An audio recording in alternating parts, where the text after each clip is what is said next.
Welcome to Flat Earth Debate, Uncut and After Show. I'm your host Nathan Oakley, and if you are new to this channel, or you've not done so already, then be sure to subscribe. Hit the bell notification icon and join button if you'd like to become a Nathan Oakley 1980 channel member and keep up to date with the Flat Earth Debate. If you would like to support the channel, there is a super chat that runs alongside each of these shows while they premiere, and there's also a PayPal, Patreon and crypto link in the info box below the video.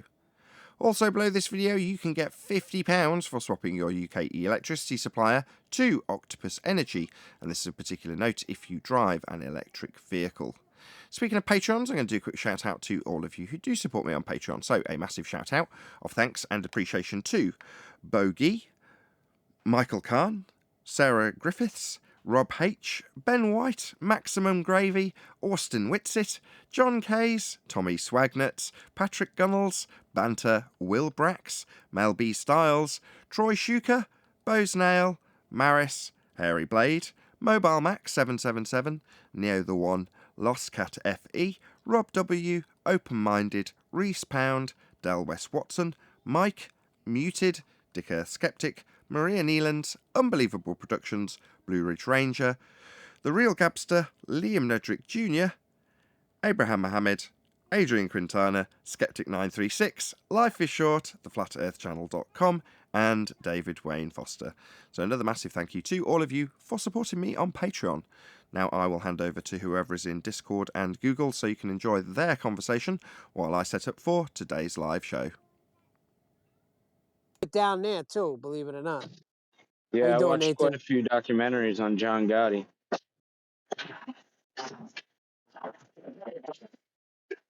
Yeah, but actually, what's kind of funny is, you know, when we do these jobs for the state of New York, doesn't like to pay. They try to hold everything up because, oh well, the funding and this and that. Oh, okay, well, when it comes time to you asking for your steel, you ain't getting it till I get my money. They're all greedy, all of them. Anyway, in Mafia States of America, they talk about that. When how really the mafia got their power after Prohibition, because they would that's how they got the money. Once they got the money, then they got the power. And they talk about how the new mafia is the government.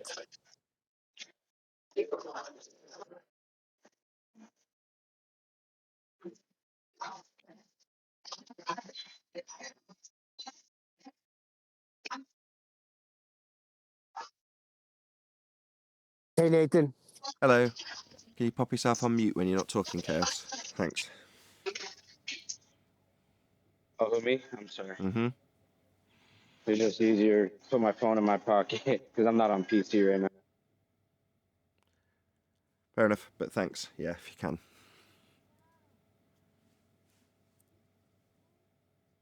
So I was listening to that re-up of the Bev show that you had, the one when Bev came on. And it's funny because Jose Boom is on the chat. I mean, the things he comes out with, he's got to be playing games. He can't. Is he really that stupid? Who asked you that? Yes, why would you think otherwise?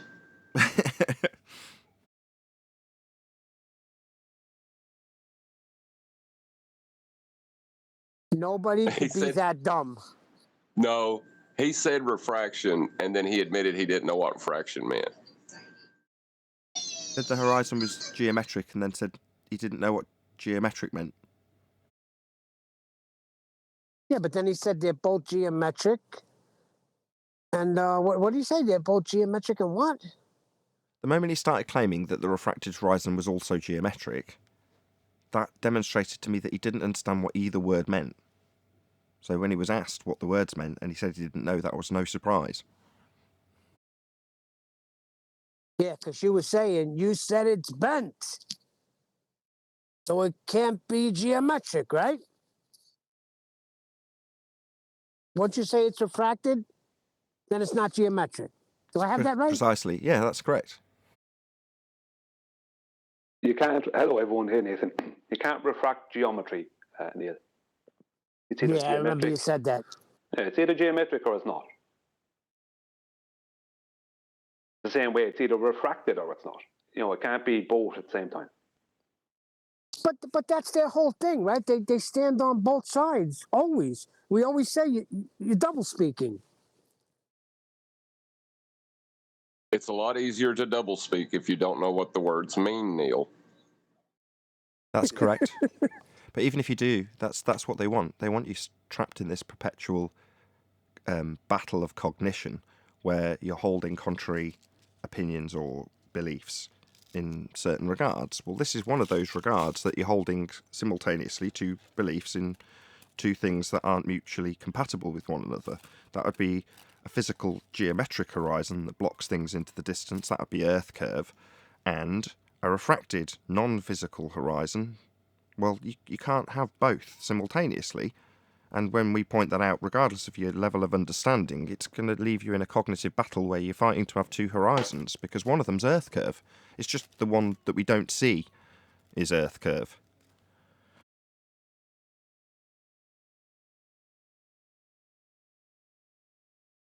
I mean, it's plain and obvious to me.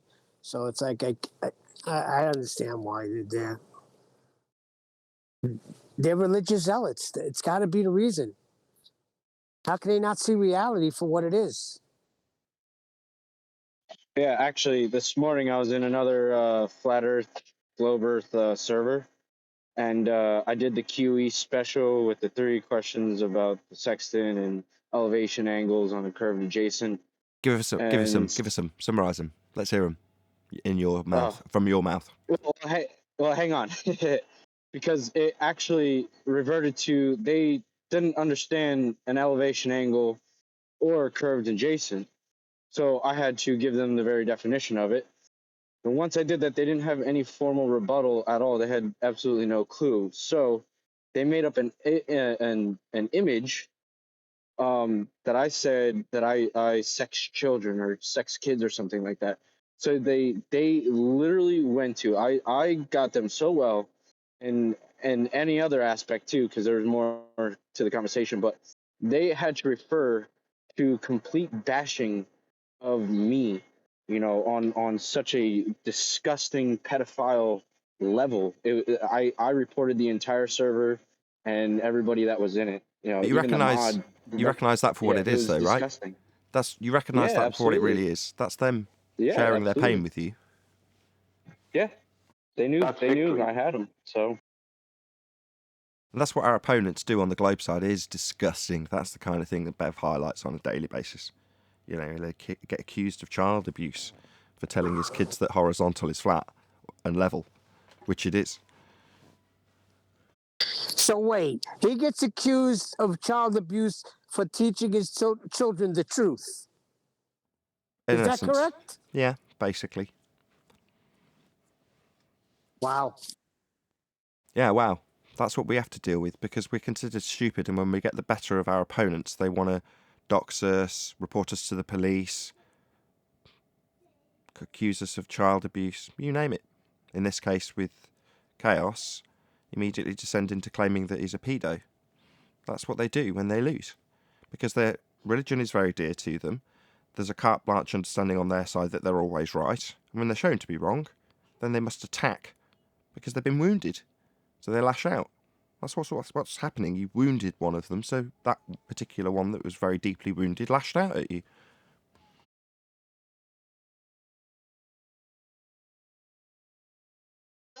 yeah, and every time I do the QE special, I make sure that they understand fully the questions that I ask them. That way, when it comes to the end and I get them, they near and dear knew and understood everything that was prior to sum it all up in the end. And when they did that, they try to call me a pedo. And Yeah, let's yeah, not focus on that bit. You've told us that bit once. it's Stop. disgusting. Stop. Yes, we heard. Thank you, and commented on it. But I asked you to repeat the questions that you got the best of them with, and you're now repeating the thing that we've focused on instead. So what were those questions? Far more interesting.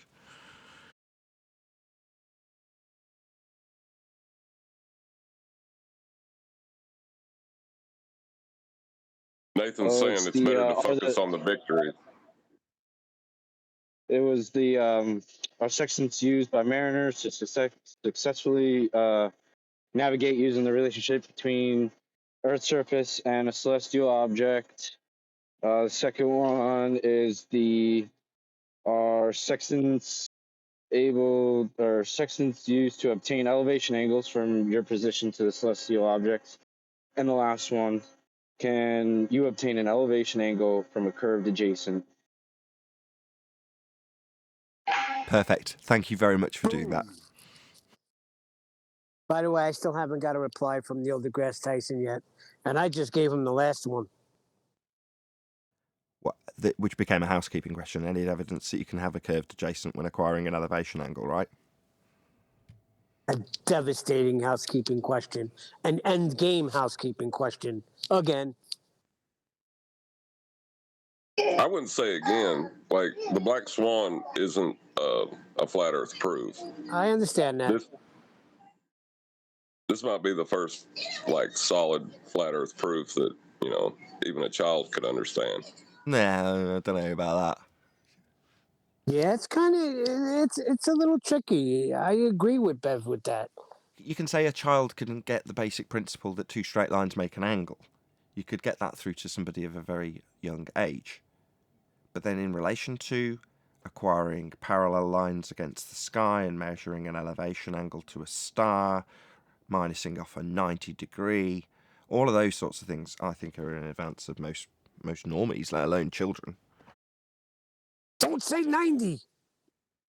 Don't mention 90. Don't talk about things being parallel. Shh. Hey, I'm glad you mentioned children because I think there's something to do with the object permanence, psychological growth.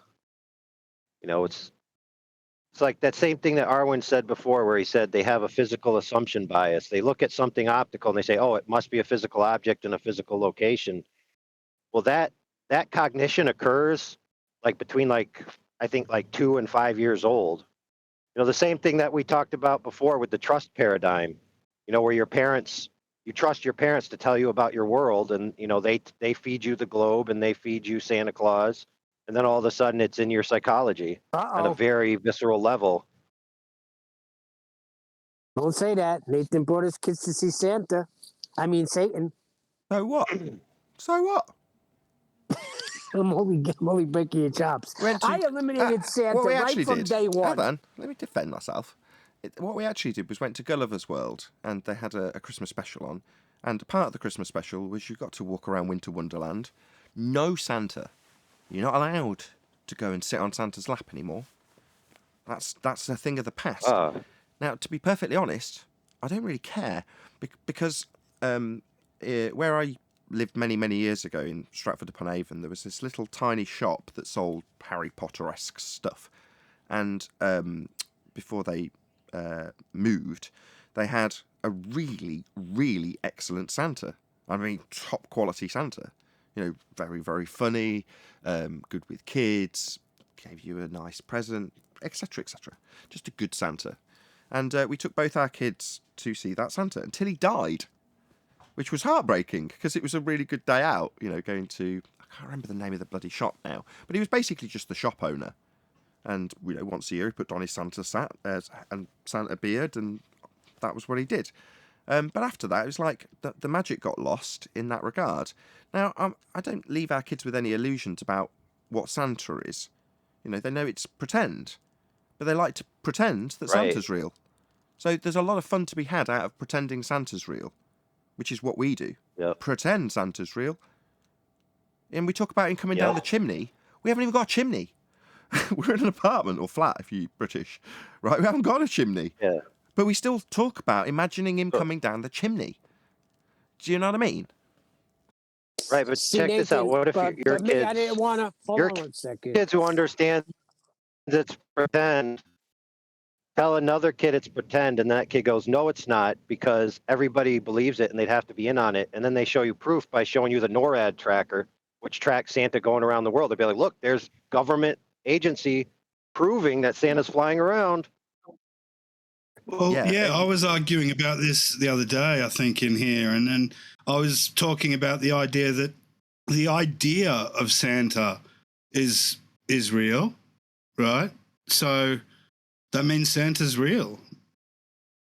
The idea of Santa's real. In Exactly. a way. So we can tell, or I can tell my kids about the idea of Santa. And the idea of Santa being real is real. And so on and so forth. Well, you know how it was broken down to me? When I went to Catholic school as a kid, so I was told that there was a real Santa. His name was Saint Nick, and he brought gifts to poor people.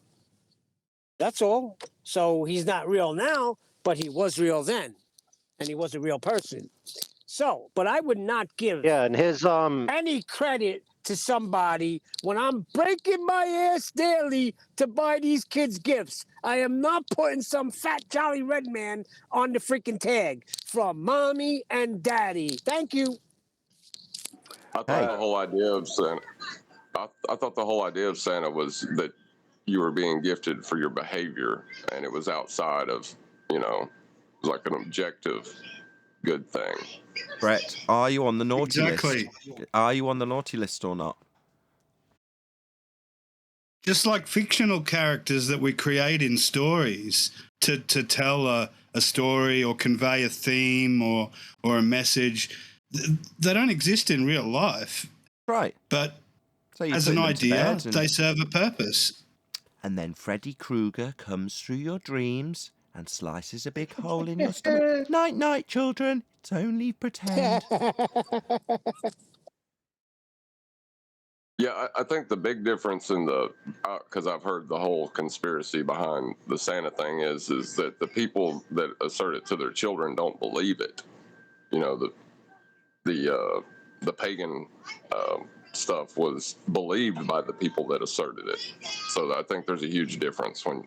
No, exactly, because that's what it's sold on. It's sold on belief. So one of the T-shirts I was bought for the Christmas festivities by my wife says, Daddy believes. If you watch A Miracle on 34th Street, where they put Santa on trial, the whole theme of the movie is about believing. And the comparison they make at the end is in terms of currency. And it says, well, there's nothing really backing this money, but it says in God we trust on it. So we have to believe. And the federal government does, so it's good enough for us to believe in Santa also, based on those standards. Right? That's what you told on... that's the Christmas sentiment of Miracle on 34th Street. That's correct. That's my mother's favorite movie when she was alive. She loved it. But anyway, I didn't do it mean. What I did was, at that time, I had 2 daughters. They were young. I said, listen, if you want to believe in Santa, let's stay up and wait and see if he comes. If he comes, we'll put out the cookies and milk, and we'll see. If he arrives, then you can believe in Santa. And they stood up with me till 4 o'clock in the morning. I waited till 5. There was no Santa arrival. They were up drinking hot chocolate, and I started putting the gifts under the tree. I bit a cookie, and I drank a little bit of milk. I put it back down. I said, now who's Santa Claus, girls? They said, you are, Daddy. And that was it. Oh, that's such a sweet story about how Neil ruined Santa. Oh. Yeah, why did you need to do that? But why did you need to do that, Neil? Why did you need to ruin that? Because I'm not giving credit to that guy. Brian. Same reason he needs to tell everyone about flat Earth. Selfish, very selfish. Attitude. Very. Yeah. How is it selfish, Brian? Very selfish. We didn't say, hold on, calm down. We didn't say selfish. We said very selfish. Yeah. How is that selfish by not lying to my children? I can tell you why. It doesn't matter what they believe. Right? All they're looking to do is they're looking forward to getting presence of this magical person in the coldest time of the year in the north. Right? It's like Daddy. When I was young, the fact that Santa existed meant that life wasn't too bad. Do you know what I mean? Stop it. Why take it away? Yeah, but it's nothing to do with Catholicism or I don't care what the background is. Hold on. There's a very big difference between. Hold on. Hello. There's a very big difference between Neil's New York girls and the poverty-stricken upbringing of a poor Irish boy. Let's not compare the two. Hold on a second, Brian, I waited up all night. We might have nothing else to look forward to as a child. Right, just coal. Exactly. When you've just got coal to look forward to, Neil. Yeah, cold and wet and damp. And those. Oh, that's you. They're not cold. Yeah. Coal. Oh God! I know coal. I know. You're bad. You get coal. I know what the freak coal is. I know. I can tell you choose what not I you to wouldn't do want to lie all the be to time. my Santa going children. down Neil's chimney. Can everyone stop rumpusing Neil's? Neil's passionate about Oh dispassion my for Christmas. God! Can I Yeah. get a word in? Yeah, but Neil, if Santa were to come down your chimney, I'm sure didn't you have would a put one in chimney. the back of his coconut. You put one in the back of his Yeah, coconut, exactly. Yeah, because Yes, I think he's okay, an right. intruder. This conversation's gone a bit off the rails now. We're talking about popping a cap in Santa's ass. Can we get back on track about the mystique and mystery about the imaginary entity that is Santa and the lies that we're told that are propped up by Big Daddy government to the point where they'll literally tell you that the ISS is Santa. One Exactly. lie propping up another lie. Listen, my grandkids, I don't tell my daughters not to. I'm just saying what I did. And the reason why is because I stood up all night as a 6-year-old, slept on one bed, all 3 of my brothers crammed in one freaking bed, and I waited up all night. And he didn't show up. And I see my parents putting the gifts under the tree, so I knew Santa Claus wasn't real. I knew that at 7 years old. Yeah, but that was where you made the mistake. You should have just gone to bed and gone to sleep and woke up and believed it had happened. Because you're only a Brian, I child. couldn't. Why I did you couldn't feel sleep. the need? Why did you feel the need to investigate the thing? Just I had allow it to be. insomnia. I had insomnia as a kid. I felt like I was going to miss So something did if I I, went to but I sleep. made a point of going to sleep even for an hour. This lends credence to the age-old saying, right? A miserable old man was just a miserable young man. What are you trying to Neil. say? Hold on, Neil. What you should have done is what I did, was set a trap for Santa, and I put up a tripwire between the fireplace and the Christmas tree. And when my dad brought the bicycle to put it underneath the Christmas tree, he tripped over the wire, fell on it, and landed on it, and like broke his rib. And the 12-gauge shotgun had no fingerprints from you on it, so you were all in the clear. And Daddy was remembered really fondly after that. No, he looked directly. He looked directly at me. I was hiding underneath the couch. I wanted to catch Santa. Like I guess I was confusing him with leprechauns. I could get some wishes out of him or something. Hold on. So this has taken a slightly more deviant turn also. So it wasn't that you wanted to see Santa. You wanted to capture Santa and hopefully extort wishes from the man, correct? Or presents, really. I was, he had that big sack of presents. I was just wanting to, rob him. You just wanted to steal his infinite sack of presents, I see. So it wasn't really the man, he might have been left in a ditch somewhere after you got that sack. My God, this is a dark show. Yeah, more selfishness, yeah.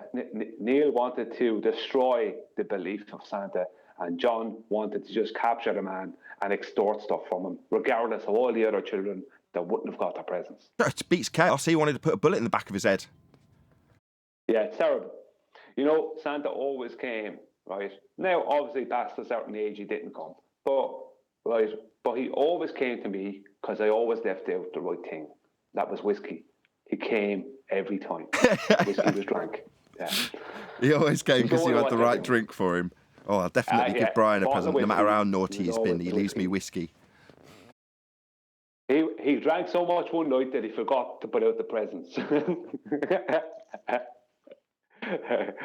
But we'll forget that. Hey, Brian, that happened to me, man. Scrambling.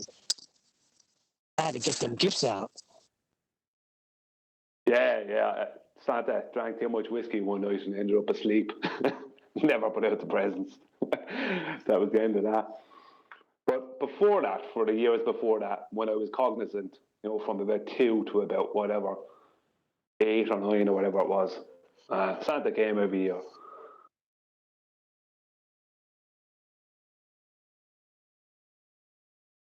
It is in form of Daddy. You imagine how awesome it would have been if I got that big sack of presents? I would still be getting gifts right now. First of all, in the hood, there ain't no Santa because there ain't no freaking chimneys. There ain't nothing like that. Are you assuming I grew up in the hood? Talking about me. You don't sound like you grew up rich, John. Put it that way. It's just the accent.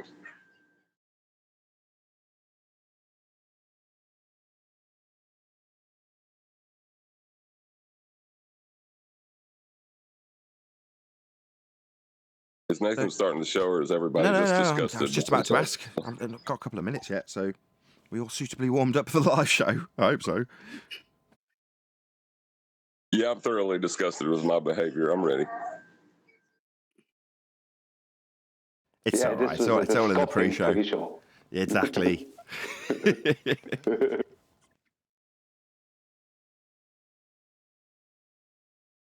I was kind of hoping a baller would come in.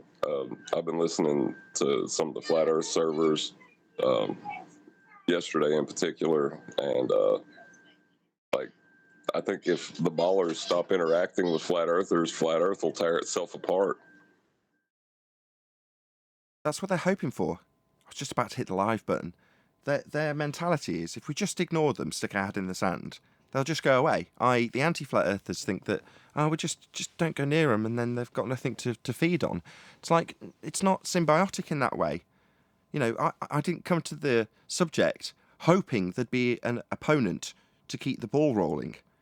It's just a revelation that the Earth isn't what they've said it was, as opposed to me having a desire to challenge those people, whereas literally in the name of some of them, like Craig's channel, fight the flat Earth is literally their main motivation. Pretty sad. But that's certainly not my motivation. It doesn't compare, it doesn't mirror with theirs, in my opinion.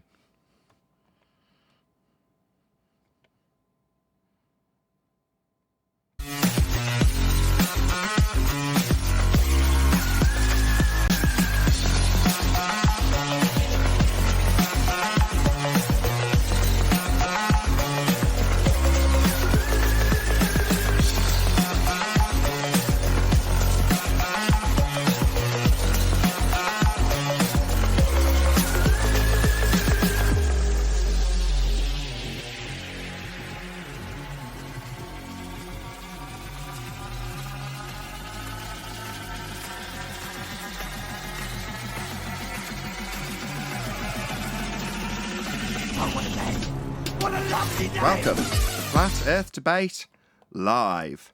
I'm your host, Nathan Oakley, and if you are new to this channel, or you've not done so already, then be sure to subscribe.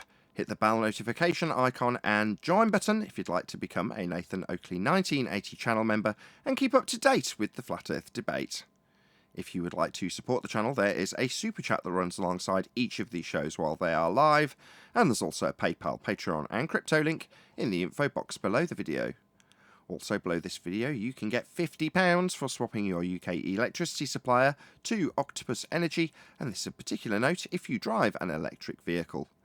Most importantly, if you'd like to join the discussion, simply mute the page you are currently watching, then click the link in the info box below this video to join the panel and express your views on the nature of Earth. If you do join, please don't swear. If you do, you'll be ejected, and if you are, please don't try to rejoin the stream using sock accounts. You'll be warmly welcome back on the next stream. Please also share the show on social media. Sharing the show obviously increases the live audience, but this in turn increases the chances of a more diverse panel, so please share the show on Facebook and Twitter. Now we are joined by Neil, Refracted Curvature, Brian's Logic, and a whole bunch of people in Discord, so welcome one and all. Hey, good morning. Hello. I hate Santa now. Ho, ho, ho, ho, ho. Ho, ho, ho, a very festive welcome to all of the live viewers. Been chatting about Santa Claus in the pre-show. It's got very dark at stages, but hopefully we've passed that now. Just let Arwin in. We will be doing a bit of housekeeping though, so hopefully the flow Hello. Hopefully the flow of Christmas will go through the housekeeping. We'll see if we can keep that momentum going. Any evidence that you can have a curved adjacent whilst acquiring an elevation angle? No. I don't think that's even possible in the math. At least try and make I was it going to say it's Christmassy. an impossibility. No ho ho. Well, you're going to, for an elevation angle, you're going to need 90 degree. You're going to need a 90 degree from where you are. So your zenith is going to have to be making a perpendicular with an absolute horizontal. And that's the only way you're going to get an elevation angle. You can't have a curved adjacent. And it requires a 90. It requires a 90 at any elevation, and would only work if those lines are parallel, i.e. the ground and you at elevation, making a horizontal by whatever means you choose. Those two lines are parallel with one another, as is the sky measurement that you take at that elevation. So to do this, Earth must be flat. Well, when ballers try to... Oh, sorry. Go on, John, go on. I was going to say, from what I've seen, when ballers try to rebut this, what they do is they say that they're creating a forced horizontal and forget that they claim that the horizontal is curving at R value. Precisely. So that they... A forced flat Earth. It's funny. Very. Yeah, we force ourselves to have a flat Earth to do this. With a forced horizontal, even though we claim bendizontal and you're never going to get a straight line because it's all bent, right? Well, we force ourselves to have horizontal in this regard. Well, take that to mean what it means. They've got to have a flat Earth first. That's right, forced horizontal. Indeedy do. Any evidence of physical geometric sphere edge horizons formerly known as Earth curve? I've seen a video from Wolfie where he is, without stating it, he's inadvertently claiming that, sorry, there's a cat here, inadvertently claiming that the horizon is geometric. Oh, they're all at it at the moment. It's very amusing, because you only have to say 2 words. Yeah, Black Swan. Yep. Lovely. Any evidence that I remember Akumo virus. We've got a straight line to the horizon, says Akumu virus. Black Swan. Yeah, he was the first one that fell into that.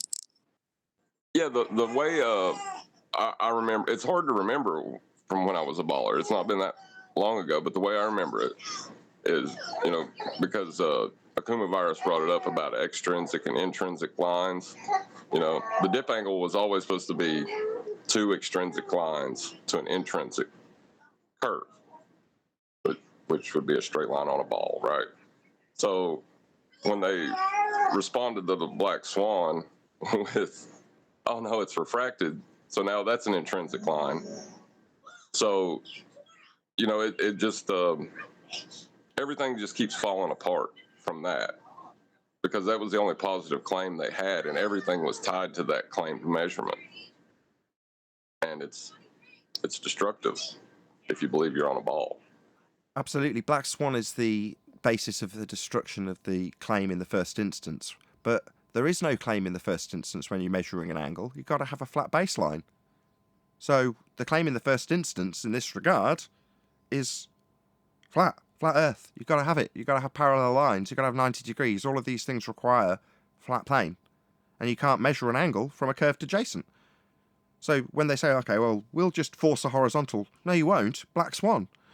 You're just screwed 6 ways from Sunday, no matter which way you turn. It's great. YouTube from the chat says, Nathan reminds me of Gordon Brittas sometimes.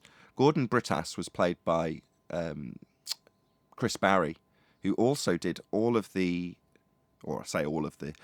of the spitting image characters, the puppets. So not a lot of people know that, but that was what he did before Red Dwarf. So Gordon Brittas, aka the hologram on Red Dwarf known as Rimmer, and also a lot of the spitting image puppets. So he's a voiceover actor primarily, and he does impressions. So he's, if you see any outtakes from Red Dwarf, you'll see him, that's Chris Barry, doing various different impressions, because that's what he did prior, i.e. spitting image. There you go, you learn something new every day. Maybe you knew that anyway. Any evidence of the R value? I tried to sneak it in earlier, but a lot of Earth curve horizon and curved adjacent talk was going on. R value? Anybody at all?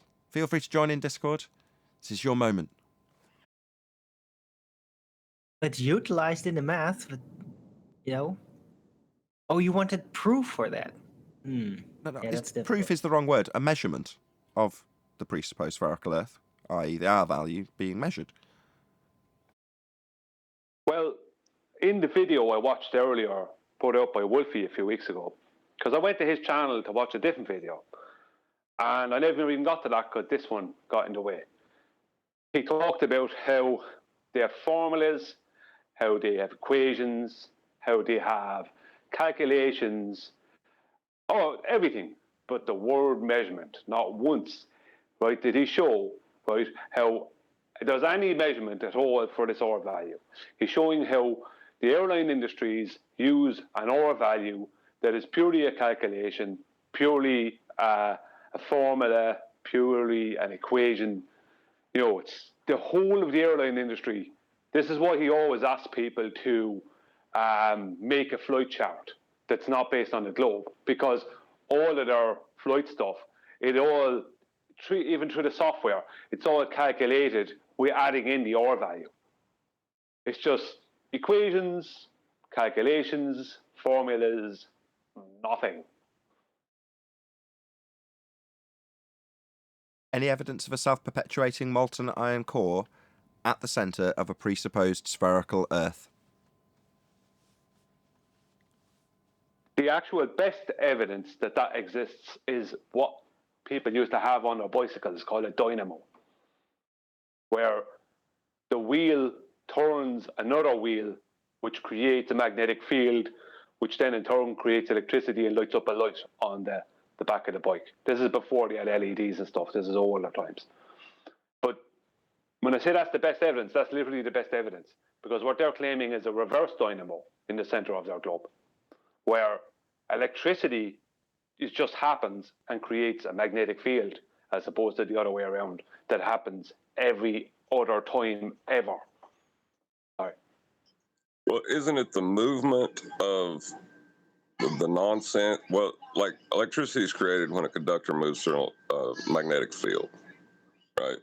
So, I don't know. It's all nonsense. They ain't got a radius value. Earth's flat. Never mind. Yeah. They start out with electricity. That's the most hilarious part about it.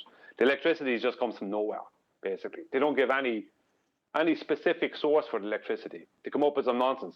But the electricity creates the magnetic field, not magnetic field creating electricity. Go on, Rams. Yeah, so they're trying to justify the magnetic field, right? Yeah. But the point That's that's the being whole made... purpose behind the... Yeah, but the point that they're making just this second is that the aspect of self-perpetuation, which is in the question, right? Any evidence of a self-perpetuating molten iron core? Well, that self-perpetuation is describing this dynamo effect that they're questioning. But go ahead, Rams. Yeah, no, I gotcha. Oh, what's about that then? Yeah. Rams is correct, though. Rams is correct. He's stating that that's why they have to state that electricity comes first. So then they have a magnetic field. Because if they start off with a magnetic field, they don't end up with electricity with their story. So they need to start with electricity and then end up with a magnetic field. So Rams is totally correct. I think that's what Rams is saying. I see. Well, they're using the inner movements of masses inside the Earth as a cause for the magnetic field, right? Right. So instead of having to explain it away as a consequence of the magnetic field, they use it as a cause. Yeah. Gotcha. I understand where you're going now. Any more on the self-perpetuating molten iron core at the centre of an R-based presupposed spherical Earth? There's a hole they dug in Russia that goes down almost 8 miles. That would kind of go against it, considering that none of the major predictions for that hole that they were digging came true. And on top of that, it's only less than 8 miles. So how can they even make claims about 9 miles when they don't even know what's 8.5 miles down? Cola, super deep borehole. Any evidence of the distance to the sun? It's over there, shining bright. How are you going to measure an angle to it to assert, you know, like use any kind of trigonometry or math to get a distance on an R-based Earth? Oh, on an R-based Earth, they'd triangulate it with set distances and then insert R afterwards. In reality, you can't. It's an apparent position that you're measuring, so you can't get a height to these celestial objects. Well, the curved adjacent's still a problem there too. Very much so. But they would beg the question, yeah, force horizontal first, measure the angle, do the maths with an insertion of R.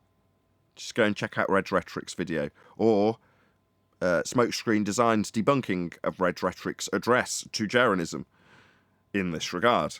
So measuring the distance to, I believe, the moon. They'll triangulate off a flat plane to get the angle measurement. Then they'll do the maths with an R insertion. Just assume that Earth's got an R value. That pushes the distance out exponentially.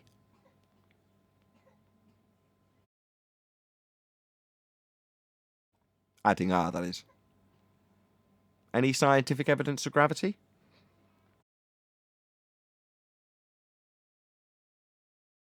Nope. How are you going to enter the scientific method with a description that is flawed and a phenomenon no one's ever observed? You're not. Well, you could just assume that weight is caused by gravity. What's weight?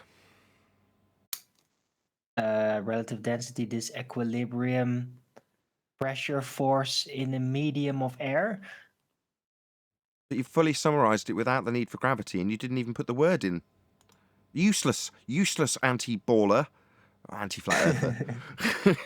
You got to actually put gravity in when you describe it eloquently with relative density disequilibrium, because otherwise you're not actually inserting gravity. I've seen that happen before, actually, with anti-flat earthers, where they start explaining away what gravity is. They describe relative density, but they forget to put gravity in. Anyway. Yeah, they switch the density quickly sometimes, yeah, but they don't even realize it. They don't include it, though.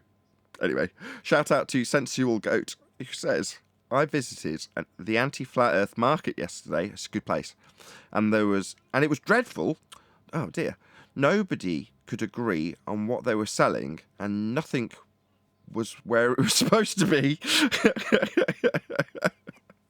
Very good, Sensual Goat. Thank you very much for the super chat. Really appreciate the support. Also, if you're watching live, please share the show. Hey, do you think gravity that sorry, go on, John. I was going to say, with the rebellious gas particles and such missing their homes, right? And that's why they move with the Earth as it rotates. Is that also why snipers' bullets hit their targets, even though what they're seeing is refracted? It's actually the air molecules taking it to the point that they see or they thought they saw. You'll have to break that double speak down a little bit. That was a bit too much in one chunk. Well, they say, everything's refracted at a rate of 7/6R, so nothing's where it's supposed to be. So snipers take a shot at something they see, but there's not actually anything there. So is the gas particles changing the trajectory of the bullet to account for the refraction they see as they move with the Earth as it turns? Wow, that's three things in one. No, no, and no. No, Earth isn't turning because we'd have Coriolis deflection for the same sniper. No, there's no account in the rarefied sphere-shaped air because there is no sphere-shaped air bending at a rate of R. And no, because what you described in the first instance would render the entire military obsolete. None of it would function. No one would hit anything ever. So no, no, and no. Any single viable hypothesis from any of the fields of astronomy, cosmology, or astrophysics?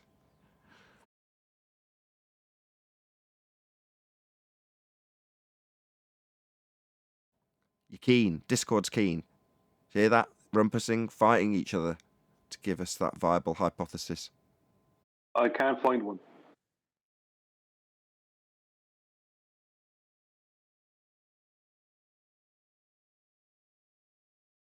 They would have to be real sciences.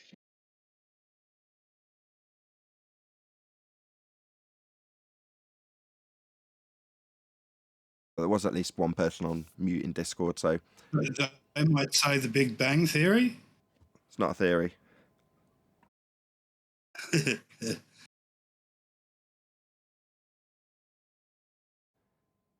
There's still a lot of confusion.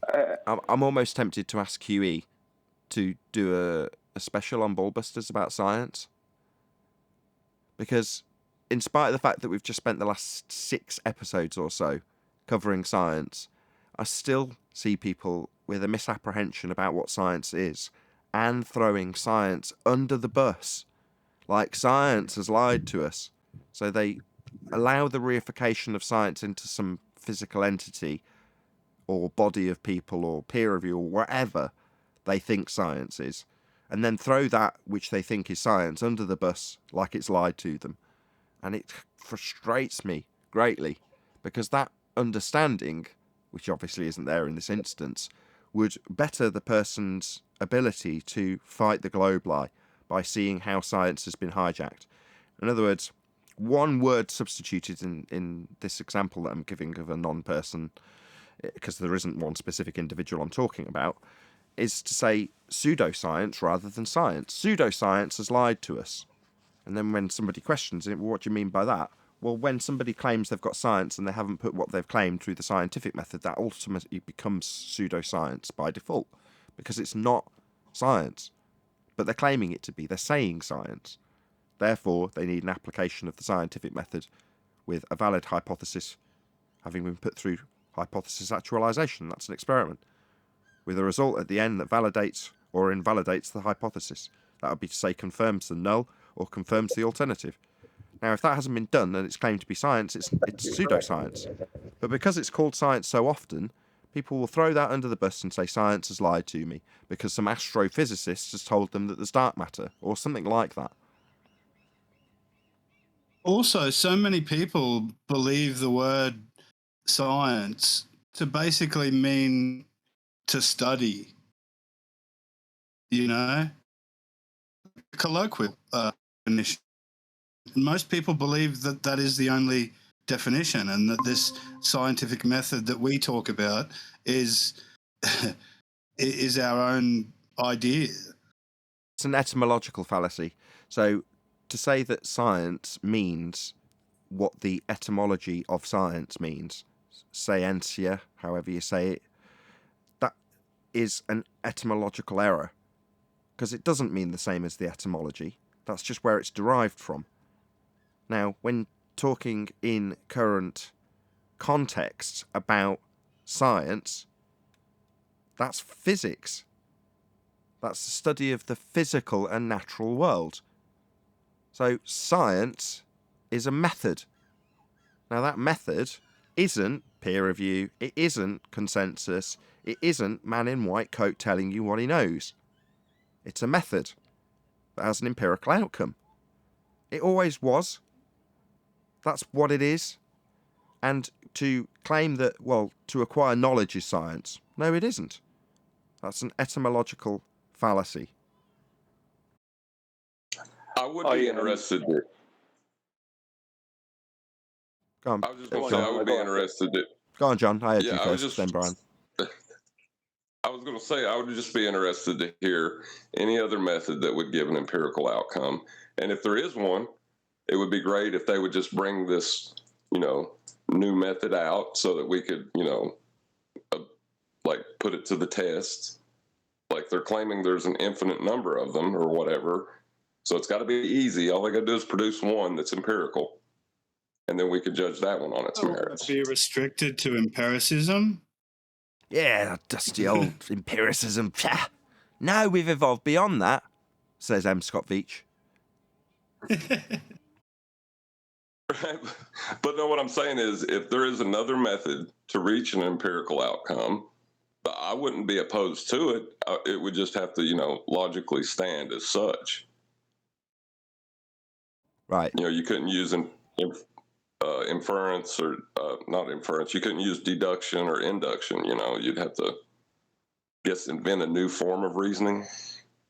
That is what they do. They justify inductive reasoning and call it science when it isn't.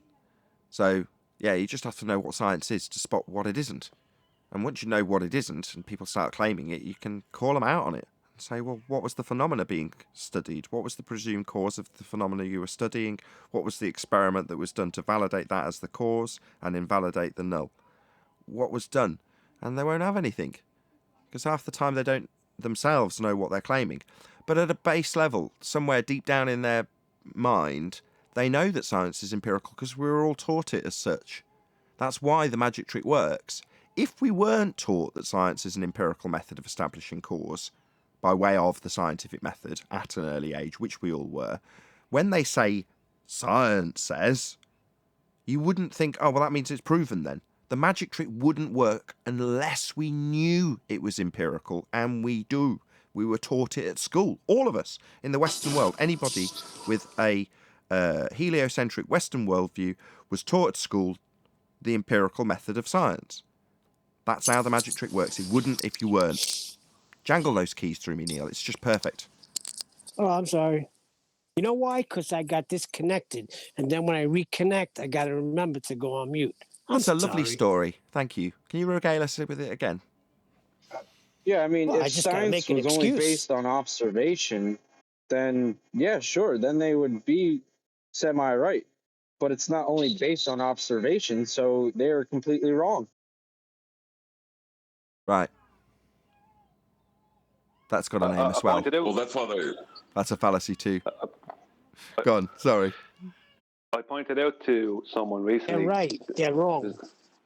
There's a guy who had a video, and he was trying to give he was trying to explain why objects appear to fall due to relativity, Einstein's relativity.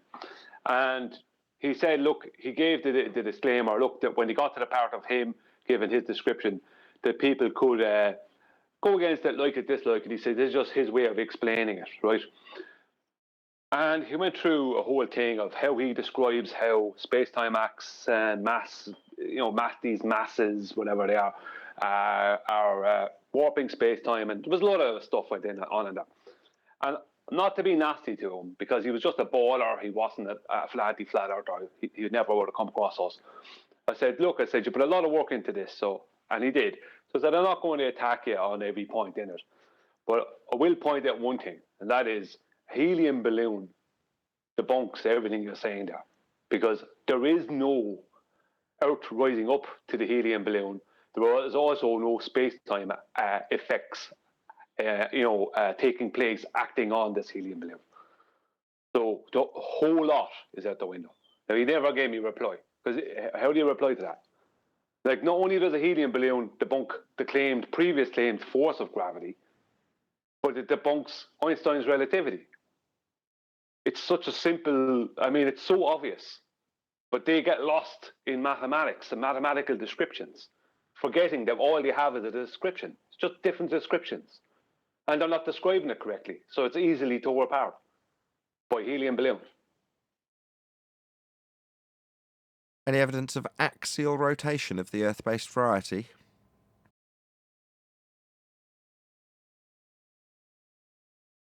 That would involve airplanes.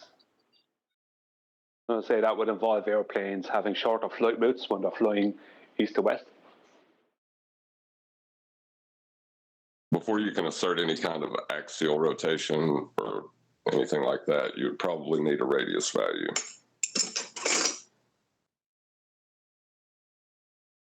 Not probably. You would definitely need a radius value to assert spin.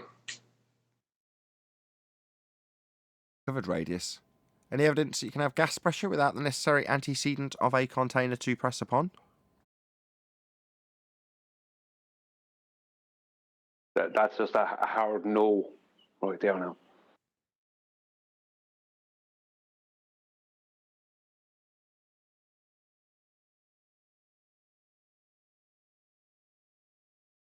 Is there any other way to contain gas?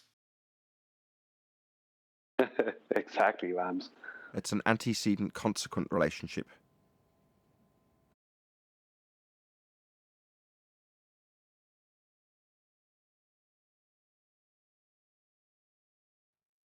that it? Did I cover everything? Did I miss any?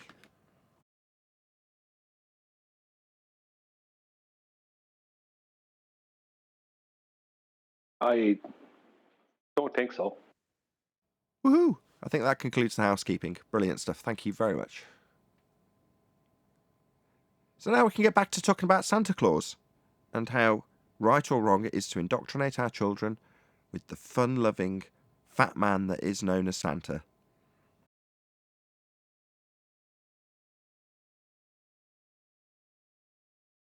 I'll go first. See, I think it's perfectly acceptable so long as you don't leave the kid with any impression that there is actually a Santa and it's not just pretend. So, both of my kids like to imagine that Santa is real, but they're under no misapprehensions about the fact that they are imagining Santa to be real, and that's cool because it means we can go and see Santa, and that's perfectly good. That's how the conversation started last time anyway. Hopefully it'll work this time.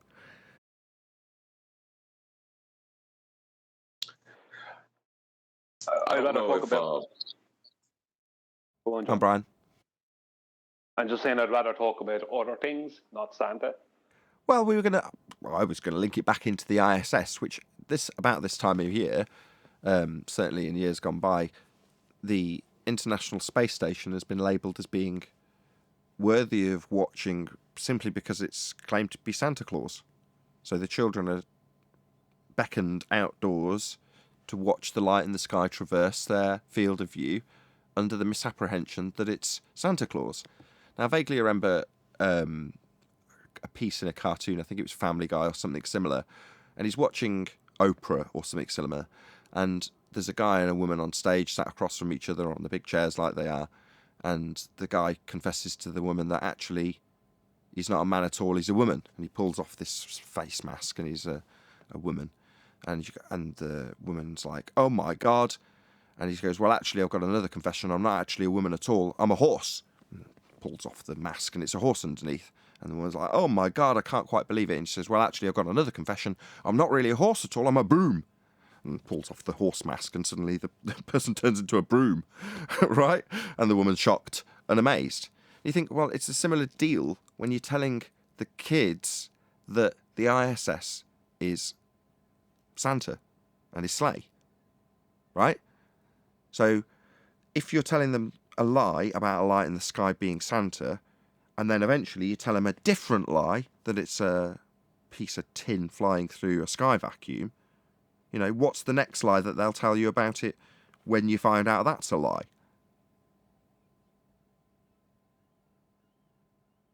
There you go. That's my motivation. God, you a broomstick. Let's not focus on the Family Guy comparison, more on the fact that there's a mask pulled off when you're about 8 years old, that the ISS isn't Santa bringing you presents. It's actually a tin can, honest. I know we lied before, but now we're telling the truth. Well, isn't that like masking absurdity with absurdity? Yes, it is like masking absurdity with absurdity. Precisely my point.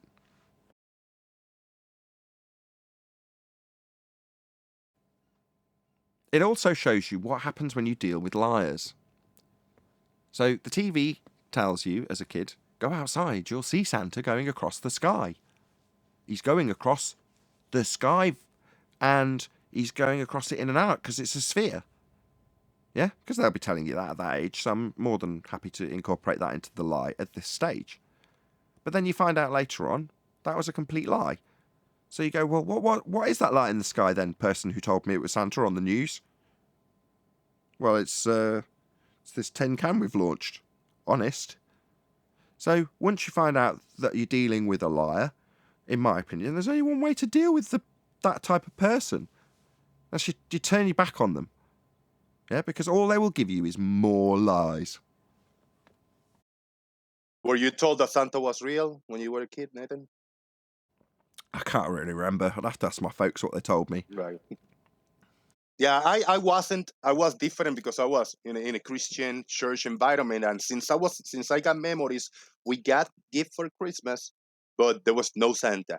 We were told the stories like, oh, everybody celebrates, and they say like this fat man with a red dress and a white beard, they come at the chimney. The whole story, they say, but that's a story. What we celebrate, what we give you gifts, is because it's a special day because Jesus was born, even though it was a different day. But as a kids, we were explained that way.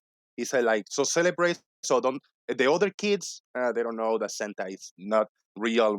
They just told me. So I think that's on the parents. Now the news and most of America and the tradition and cultural, yeah, all the kids are told that Santa is real, and I think I call bullshit. They should have done like I knew since I was a kid. It's bullshit, but we still celebrate it just kind of to be part of the group. That was good with me. Should be easy. I mean, from what I understand about American culture, there's not the same credence lent to the Easter Bunny, for example. So why can't people just treat Santa the same as the Easter Bunny? No one's growing up to 10 years old still believing that the Easter Bunny is real, unless I'm very much mistaken. Or leprechauns, or any other, unicorns, whatever. Anything else that's fanciful or fantastical, you kind of get an idea as you grow up that it's not real. Because at some stage, someone will just tell you, well, obviously that's just make-believe. And there's a kind of, must be, I don't know where it is for my kids because they're nothing but fantasy at the moment, but there must be a line where you start to distinguish what's real and what isn't. But, you're told by the news or by Big Daddy government in this regard with Santa to do the complete opposite, to just perpetually lie to them. Don't tell them it's not real. Don't tell them to go along with the fantasy and enjoy the fantasy for what it is. Actually tell them it's real. And, it's just a masking of an absurd notion when it comes to the ISS, that this tin can's floating around in a sky vacuum in a presupposed orbital motion. But actually, it's Santa. I mean, physically, there's something up there. Is there people in it? Who knows? How high it is, how fast it goes? I don't know. It adds up to the observations and the transits on the moon, but it can be recorded, it can be documented, so it's something up there. What it is, that's what we don't know. All you've got to go on is their story about it, and for me, it's much easier cognitively because it's no different to any other light in the sky. So, for instance, David Icke talks about the moon being a container for entities to live in, like a space orbiting ship almost, right? Now, when David Icke describes that, most people who are on the outside of David Icke and don't take him seriously will just snigger. What an absurd notion. But all he's doing is the exact same thing that NASA do with the ISS. The fact that they've got a whole backstory to go along with it is irrelevant. It's just another light in the sky. Now, their elaborate backstory for that particular light in the sky, I think, is necessary because that particular light in the sky doesn't match any of the other motions. So you've got to give it a backstory, because otherwise people would start asking questions. So hence it's got a backstory. It doesn't surprise me, but so have all the other lights.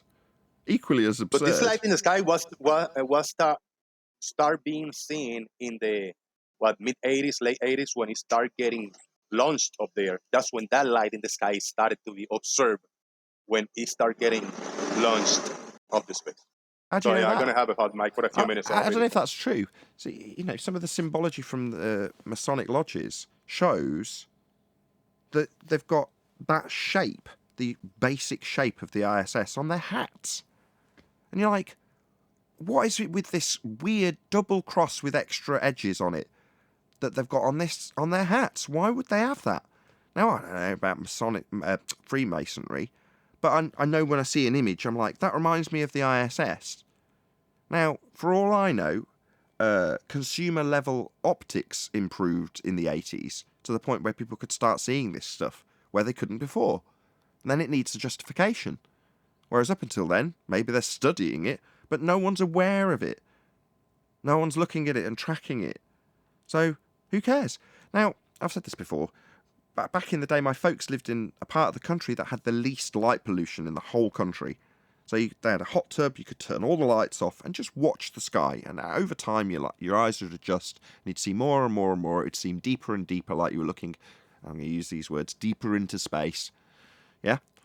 That's how it is perceived as your light levels are adjusted for in your eyeballs over time. as you relax. But also, lots of stuff's flying around up there, moving around in random directions, changing directions. All sorts of crazy stuff is going on. Now, I remember Mark Sargent several years ago describing exactly this, but with IR goggles. Yeah? So he puts on the night vision stuff with a decent zoom, looks up at the sky, and starts describing what I had seen with my naked eye, but in an area of very, very, very low light pollution. So no street lights for miles and miles and miles around, no towns for miles around, just the middle of nowhere. If it was no moon, you couldn't see your hand in front of your face. That's how dark it was.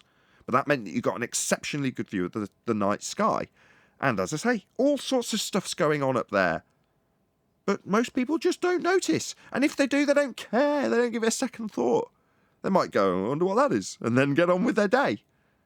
Right?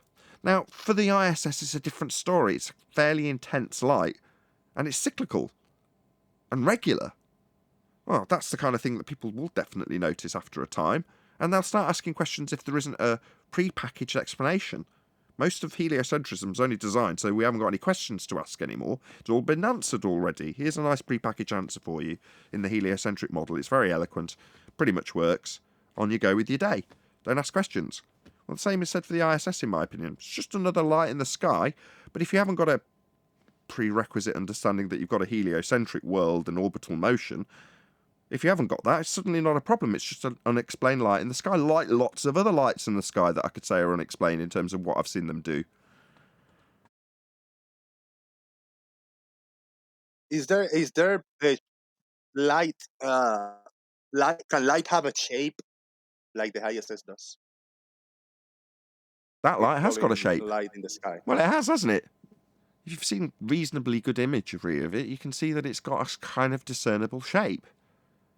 I tell you an interesting story. Anthony Riley took a picture, or had a picture, or acquired a picture of the ISS, and with its vague shape, and said there's no way anyone can match up this vague shape to what the ISS actually is. So he put it to red rhetoric, and that's precisely what he did.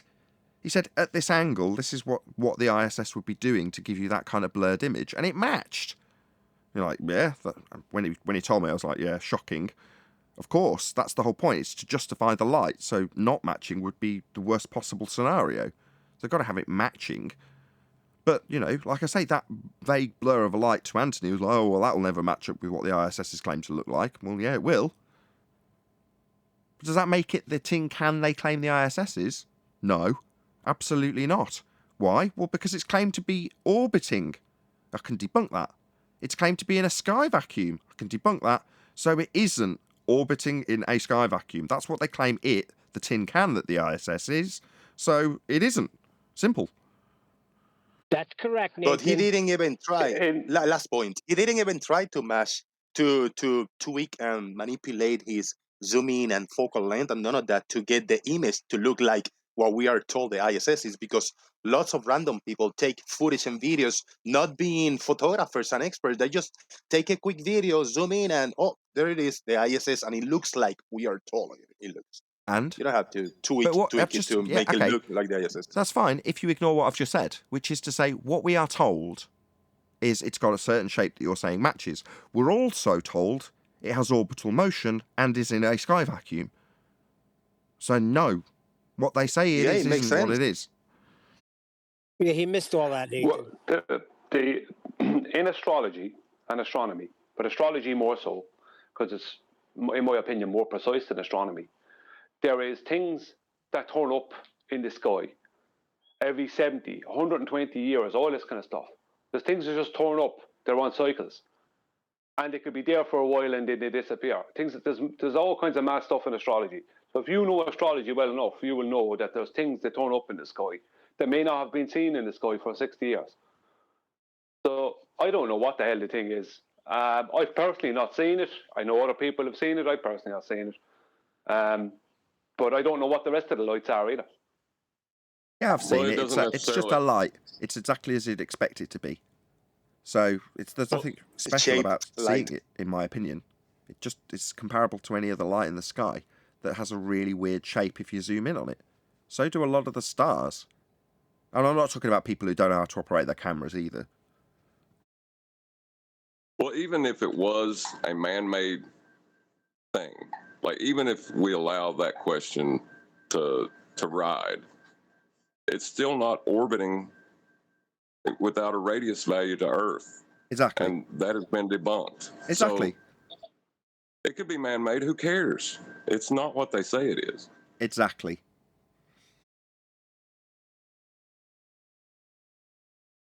But you could, you can, after you find out that it's not Santa Claus on his sleigh, you can go back to the exact same people who lied about it and ask them what it is. Now, they're either going to give you the same ignorance, deception, forced or otherwise, or outright lies. If it's the source, it'll be an outright lie.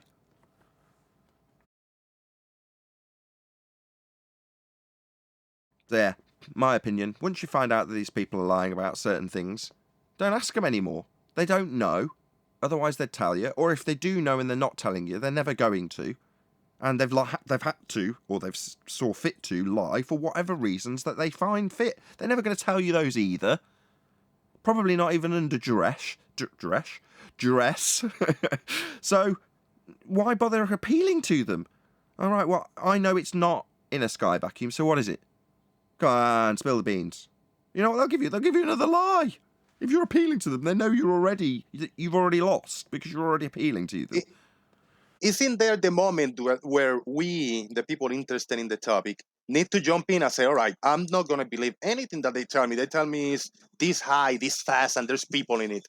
I say it's not because of the R value and the non-vacuum of space. Then we have to figure out what it is. Or should we just sweep it under the rug and just say, just allow the sky, I don't care, let's move on to the next topic. You can we if be you more choose interested in trying to figure out what it is then? Well, you can, but that's, for me, part of the relinquished excitement that you gave up when you move sides. So not knowing what it means, you have that opportunity to ponder that, don't you? Now, refutation does not require a replacement.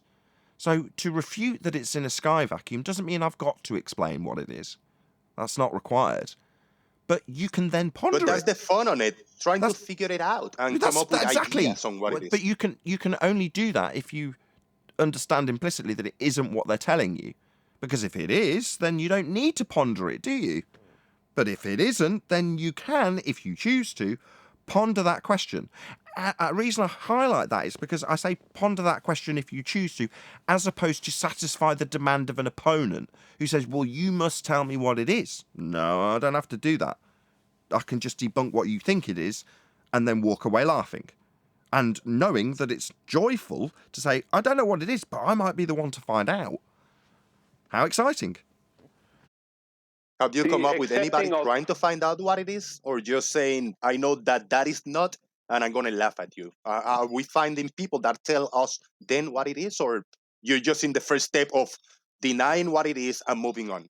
I'm saying it could be down to you to take the excitement for yourself, to own that excitement personally and endeavour yourself to find out. But your question is, so I don't just find the next person to appeal to who's going to tell me what it is? No. That's obviously that you haven't recognised the potential excitement that is offered by this subject upon realising you've been lied to, which is that you can embrace that excitement personally, but you following one of the other two routes, which is appealing to the original liar or finding a new guru to tell you what it is. Neither of those seem like very favourable paths to me, but I'm not you. You go look for your guru to tell you what the ISS is now. I'm sure you'll find one. If I made a claim, Jose, about what the ISS is, right, how do I support that claim? Like, the best I can do is refute the mainstream claims. At present, there's nothing else I can do. What can you do? What claim can you make about the ISS and support it at present? You can't. You end up looking at more foolish than oh. Go on. Well, I can tell you what I learned via Googling around in the NASA website and all that. I can find hundreds of videos, hundreds of pictures, and a lot of people talking about it. That's the evidence I can find. Yeah, but that doesn't tell you what it is. That tells you what they say it is. No, But that doesn't allow you to make a claim about it yourself. But you asked me a question. I answered honestly. What evidence can I give you? Well, the hundreds of hours and pictures and launches that we can see the things launching. We don't know where we go, but there's evidence. At least part of the evidence. We know that. Connected to the ISS. That's connected Well, to it's the just story. circle jerk. Hold on, Brian. All you're doing is just circling back to the beginning of the discussion, Jose. So you're saying I can present you evidence of the photos from space, but we've covered that. Once we know one aspect is a total lie in violation of natural law in this instance, you don't need to keep going and saying, yeah, but I've got a picture of them launching to Narnia. I've got video footage of them going through the wardrobe to Narnia. Once you know that Narnia is not real, you don't need to concern yourself with how the wardrobe functions or the videography of them going through the wardrobe anymore. You don't need to do that. Now, you can keep appealing to it, but that would mean you ignored the fact that we've explained calmly that we don't do that and concern ourselves with the video footage and scroll through NASA stuff. I don't look or concern myself with anything from NASA. I know they're liars, so I don't associate with them. I certainly don't proactively go after their information because they're claiming stuff's taking place in a sky vacuum. That's the end. I don't need anything else. I have an important question. Jose. Hold on one second, I'll go after Brian. you. I'll go after. Jose, when are you going to get your channel up and running so we don't got to hear this nonsense no more? Well, that's a good point. So subscribe to Jose JG Boom, who unfairly had his channel taken off him, as much as is our opponent in this discussion. He doesn't deserve to not have a channel that's monetizable, and he's at under 1,000 views. So go and subscribe, if nothing else, to get him up to 1,000 so he can at least monetize his channel again. Seems crap, man. I'd hate to be in your shoes, man. And I hope, if I'm ever in your shoes, there's someone out there like me that's prepared to put their neck out and go and subscribe to him just so he can monetize his channel again.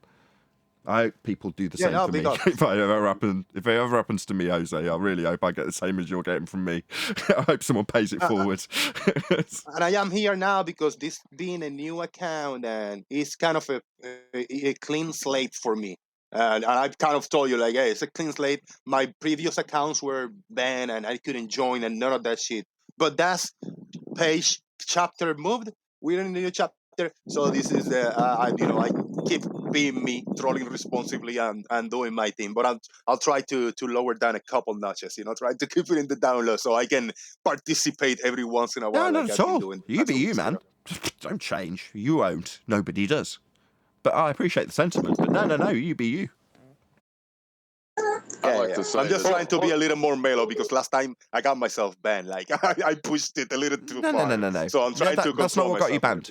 What you got banned for was what I shouted at Arwin for in the chat yesterday, which is whoring on my damn corner, right? That will get you banned. Now, me at the moment, obviously, I'm proactively promoting you. So, if one of the mods happened to put your channel link for people to go to your channel, I wouldn't object. But it's a very different story if somebody just out of the blue comes out and starts promoting themselves, their channel, and e-begging potentially on my corner. I tried to take your audience away because I was doing the show at the same time than you, and I was trying to take your audience away now. So that's fair. It was a fair ban. I'll take it like a man. What you were doing, right? Because it was early days when you started doing that, right? And I get it because suddenly I become your competitor. And you've got to try and take a piece of market share that didn't exist until I developed it as an area of YouTube. Now, that I understand. I know that works to my advantage, right? If anybody thinks, why is he's so selfless. No. There is certainly some selfishness involved in me promoting Jose. I'll give the chip shop analogy another time. But me promoting Jose as a competitor, he has a similar show to me, does actually help promote my show and grow my show. As strange as that may sound, I'll explain it another time. But that is the reality. Whereas if you're the little guy, which Jose was at the start 2-3 years ago, then you've got to, I say it in a metaphorical way, beg, borrow and steal your way to some sort of success. Now, if that means standing on some of the hoes' corner, in this case me, and calling out for tricks, then that's what you got to do. And Jose did it, but it got him banned.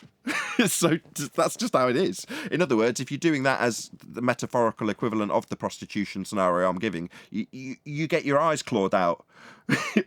Right? Anyway. That's fair, yeah. Fair analogy. Yeah.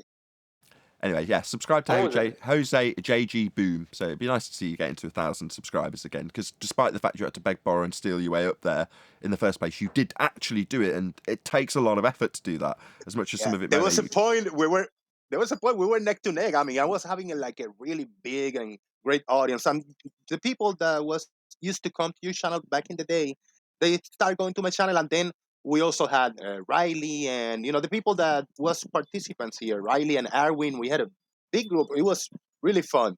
Then it started changing around, but hey, whatever, man. Fresh start, as I say. I've just got a place to go in and have fun and have opposite views, so we can have a laugh, with each other. It's all good. Sure, they get executed here and then resurrect themselves on your show. Hey, can I make an appeal? Hey, Nathan, last point. Did you see the little clip that I uploaded from you? You uploaded the Jose, me versus you, and it was a little clip. And I grabbed that, downloaded it, and I edited, weeded it down, everything that made sense. And I put a lot of key phrases and you saying things that doesn't make sense. I just edited in a fun way. Everybody was having a laugh. I did that with Arwin and a few people. I just got skills to edit videos out and take the explanations and things that make sense, people. and just put a bunch of ramble words together. It's funny, man. It's funny. So what Jose's saying is, he's realised that he's got to put quality content out, and it takes a fair bit of effort to actually chop the stuff up, regardless of Neil saying you're misrepresenting what he said. Well, no, he's putting his spin on what he wants it to say, which is what editing is. That's what it is. Yeah. So yeah, I appreciate it. I put a comment on it. I was like, you'll get to 1,000 eventually or something. I'm sure I commented on that video. I recognise the effort you're putting in, Jose. I realise what you're doing. I know what an effort it is. Take your YouTube hat off. Say again. John's trying to get a word in. Go ahead, John. I was going to say, just to make an appeal as a human being, if the person that did that to Jose is listening right now, just send me the password to his Gmail and I'll give it back to him. What you've done is wrong, and if you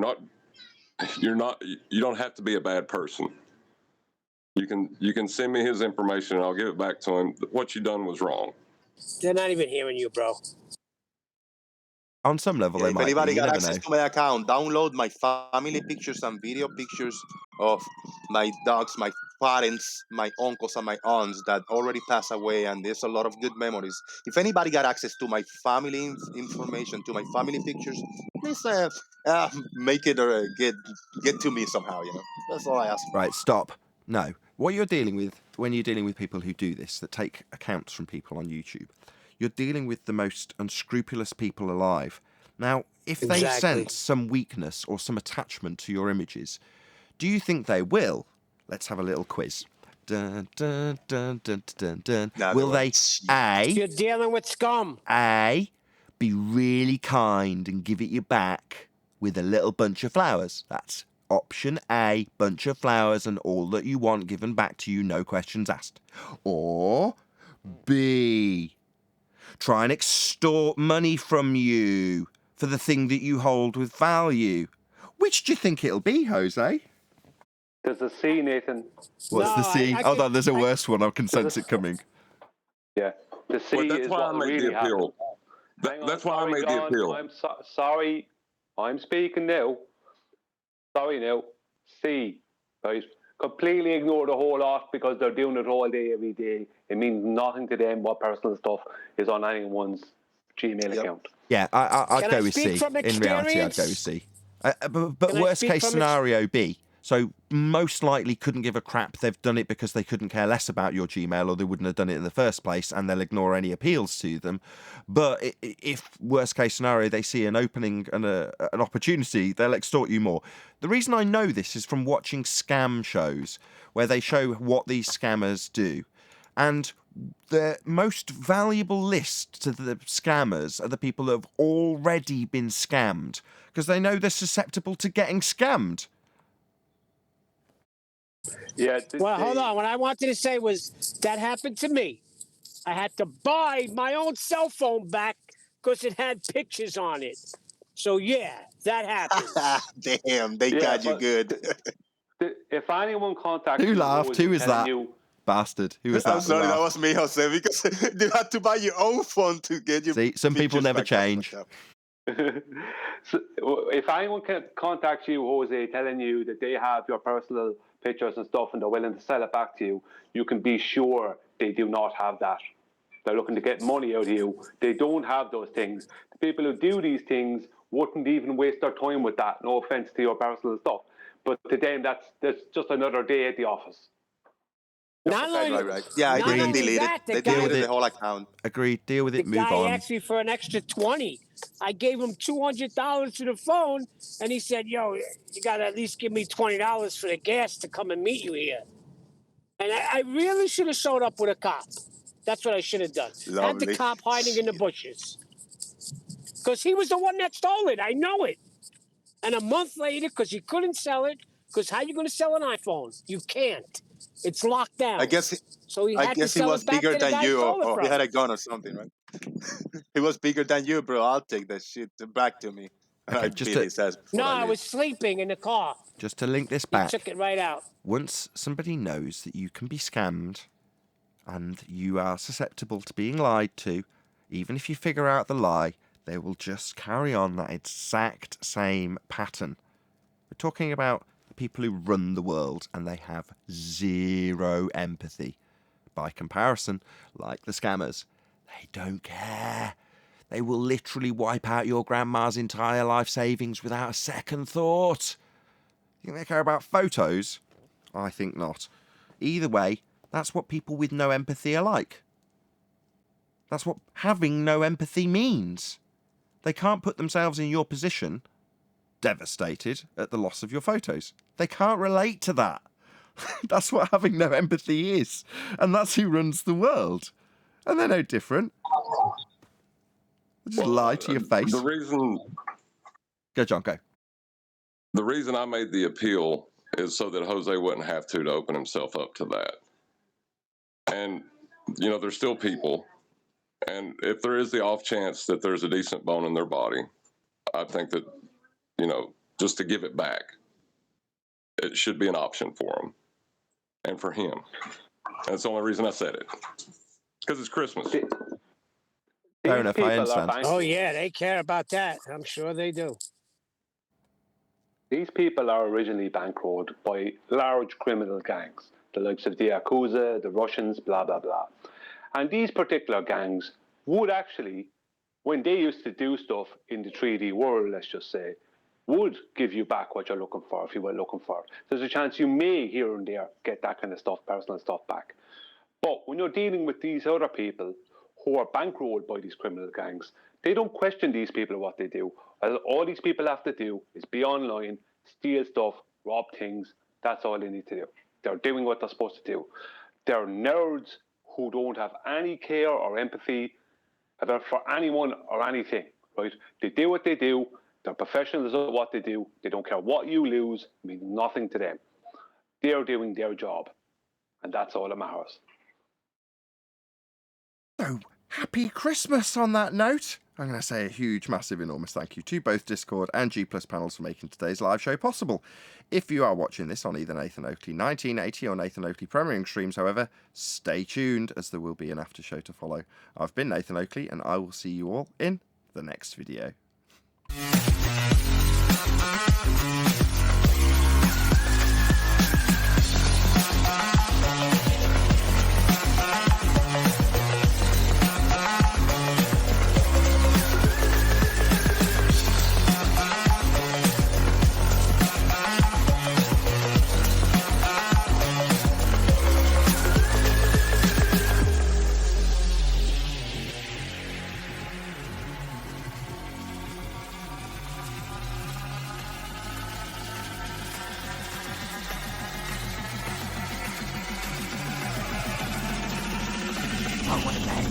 What a lovely day!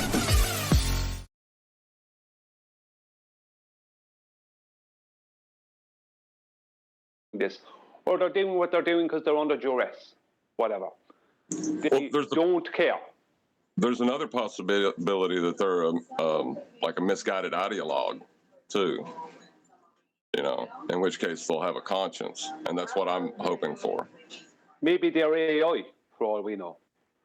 You know what I mean? Who knows? AI don't have conscience. Could be that simple, you know. Right, I don't know. I'm not claiming to know. I'm just saying it was worth the appeal because there's a possibility that there is a slight sliver of a decent bone in their body, and that's why I did it. But if Jose did it, it would show his weakness, and it'd play into their, you know, messed up mindset that brought them there to begin with. Yeah.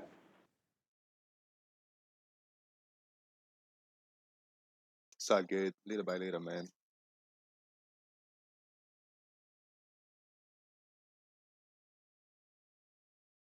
Nathan, I got one question for you. A few days ago, you had like over 1,000 likes. It could be a glitch, but I don't know. My theory that you had over 1,000 likes in a live video. By the end of the video, was 2,500 likes, something like that. Maybe some asshole bought a package of likes for you so they can steer shit and try to get you into trouble. Because I mean, it happens. I wish I could afford to throw people me giving money and buying shit for others. I can't, but I don't know. It's a possibility. I don't understand how that would be trolling me. So, explain it to me. You say, I hate that Nathan Oakley guy. You know what I'm going to do? I'm going to go out and buy that guy 1,000 likes. Explain how that works, because that makes no sense to me if that's what you're suggesting that glitch is. QE had the same thing, by the way. Then the channels that keep an eye on you and trying to find things on you, to do hit pieces on you, they I don't know, the Mr. Sensibles, the Bobs and all the people, right? Then there was a like, oh shit, look at this. But Nathan Oakley, he cannot get a big audience. He cannot get people to like his videos, so he buys these packages so he can so he can stay on YouTube. I don't know.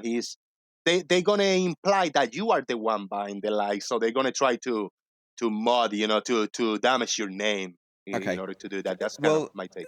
It's been about 3 years since I last looked into this particular subject. So in terms of people botting and all this kind of stuff, it's probably moved on since I last researched it. However, when I did last research it, because similar things were happening in terms of my statistics, which I keep a very close eye on, the explanation that I could find after a little bit of trawling was that if you're out spamming or you're one of those companies that provides views and likes to YouTube videos, so that you're not caught as a company, you'll go out to random videos that are loosely associated to the person that you're trying to spam bot, view bot, like bot, whatever you're doing to them, and also like and view other videos that are around the subject, because it doesn't then trigger the algorithm to spot that they're view botting, basically. If you only go to the one video that has been, suggested or somebody's paid for, I don't know, I've never done this, but from what I remember seeing, you could go to a company, there's whole hordes of them about 3 years ago that used to email me incessantly, trying to get me to give them money, which I obviously never did. But they'd all have the same sort of MO, which is to say that they'll not just spam bot and like bot your video, they'll also do ones on the periphery so they don't get spotted as spam botters. That was how I understood it 3 years ago. As I say, things have probably moved on considerably in terms of what people do to fake their success, which sickens me, because I am not in the slightest bit interested in fake statistics. I want to know what my statistics actually mean. And things like that, random videos that have got more views than they should for no reason, or random likes that are double the number of views, I just have to write them off as glitches, because I can't do anything else. I've got no actual explanation for them other than the research I did a few years back. And all it does for me is irritate me because it throws out my statistics. True. Only one time something like that happened to me in my old channel. There was, I don't know, 80, 90 people watching, just average, big audience for me, 100 people. Let's round it up.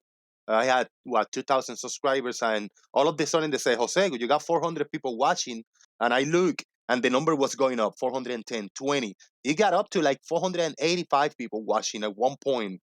and they were there for like maybe 15 or 20 minutes, and then they started scrolling down, and then went down again to the 80 people.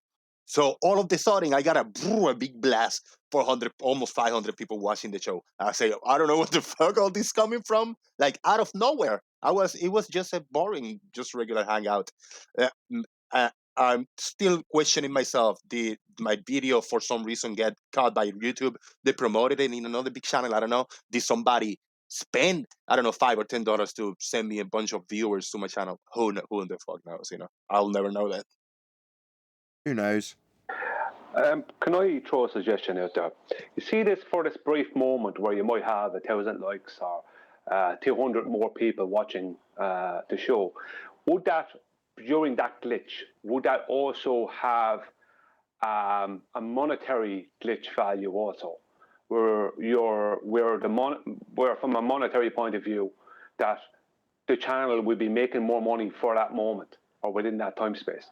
And you won't get that money as the content creator because it's a glitch. But is that possible? Well, yes and no. I think the amount that it would cost you to do that would massively outweigh any commercial benefit from people who would have to watch a certain chunk of the advert that was presented to them at the beginning of the live stream if they were presented with it.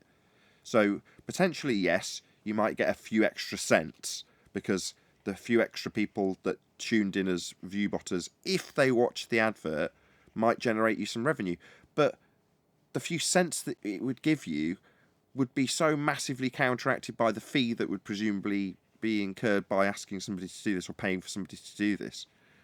So to me, No, that's not. Yeah, seems like it will not be worth stupid. it. No, that's Yeah, not it what wouldn't I'm be worth asking. it from a financial No, point of view. Well, what I'm asking is, during that glitch moment, is there more money, let's just say, heading in the direction of the channel for that moment than like, you're not going to get any of it because it's a glitch money. But if there's any money that can be there as a glitch within, like let's say an extra 200 viewers, then that's 200 times that advert was watched or whatever. So if there's any money that can be, let's just say for that time attributed to that glitch, you're not going to get it. So you see similar things happening with cryptocurrency, where suddenly someone's portfolio can say that they have 3 trillion or 2 billion or whatever nonsense.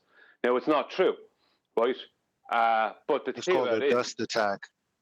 yeah, well, the thing about it is that I would view that as a way of money laundering, digital money laundering somehow. That could be happening to your channel, but also 1,000 other channels at the same time. I don't think so, because You the know. only beneficiary in that instance would be YouTube, who are incredibly fastidious when it comes to justifying the advertising charges. So for YouTube, they've got to show somebody who's giving them money, paying them for advertising, their statistics, which is why I trust mine, to be honest, because of this, because there's money being exchanged.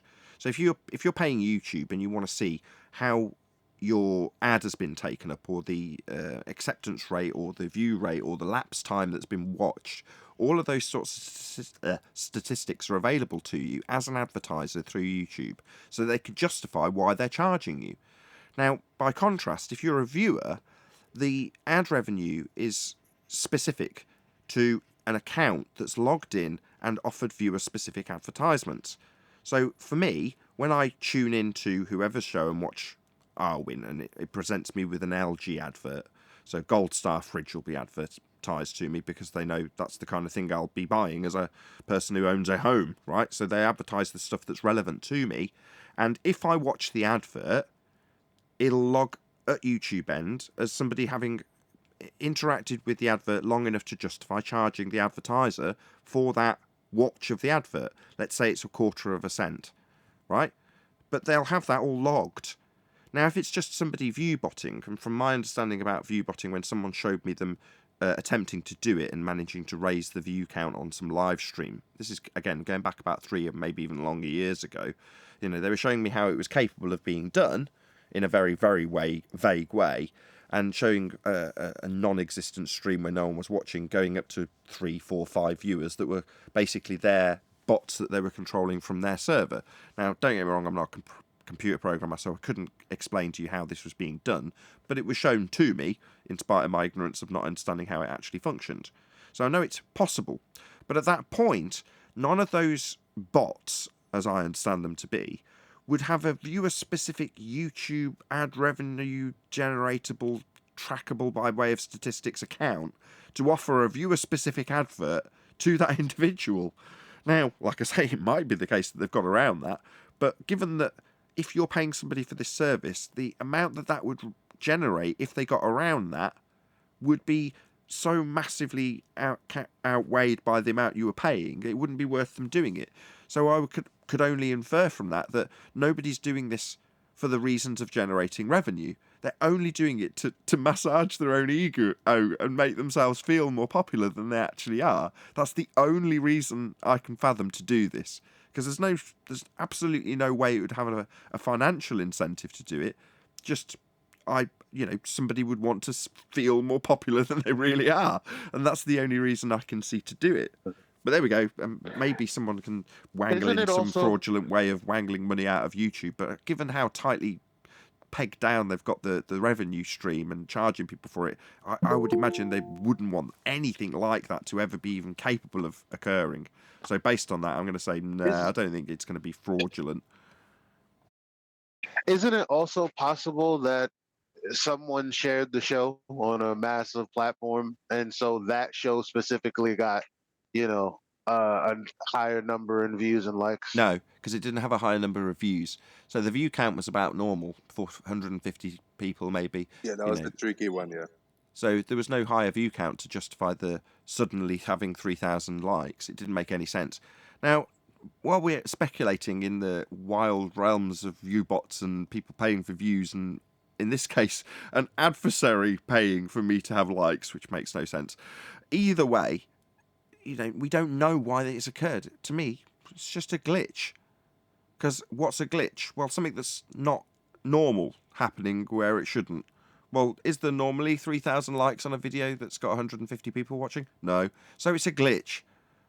Who cares? That's it. Who owns YouTube, Nathan? Google.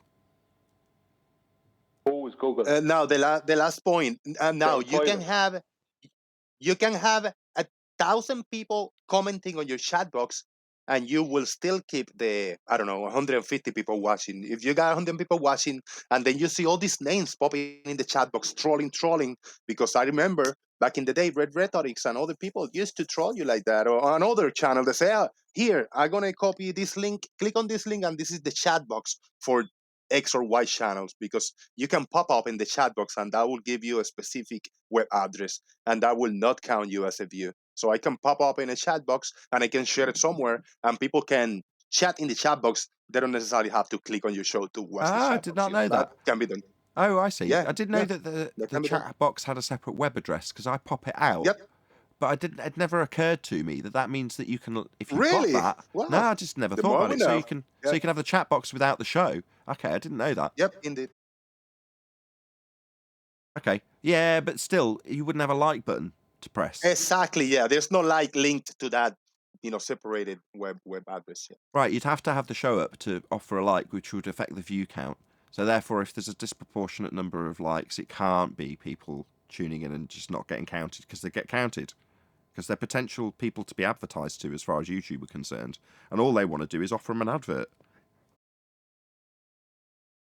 Yeah, I used to think when they... Throughout the show, unless throughout the show the number of viewers stays the same, but people are dropping out and new people are coming in all the time. Now, that would be reflected in the chat log. So, the same 1 in 10 people that chat would chat. So if you've got 1,000 rather than 100 people, and they just happen to be filtering in, you're saying it goes from, 125 to 150 back to 125, like it does. That's what the numbers do on my live capture. When I'm watching the numbers, they fluctuate all over the place, like weirdly. Well, that could be, as you're saying, that's 1,000 people that have come and gone during the show's elapsed time, but it's never registered more than 150 people at once, right? That's what you're saying. Well, no, because it would still be the case that 1 in 10 of those people would still come in and make a chat comment. Therefore, the chat numbers would go up exponentially.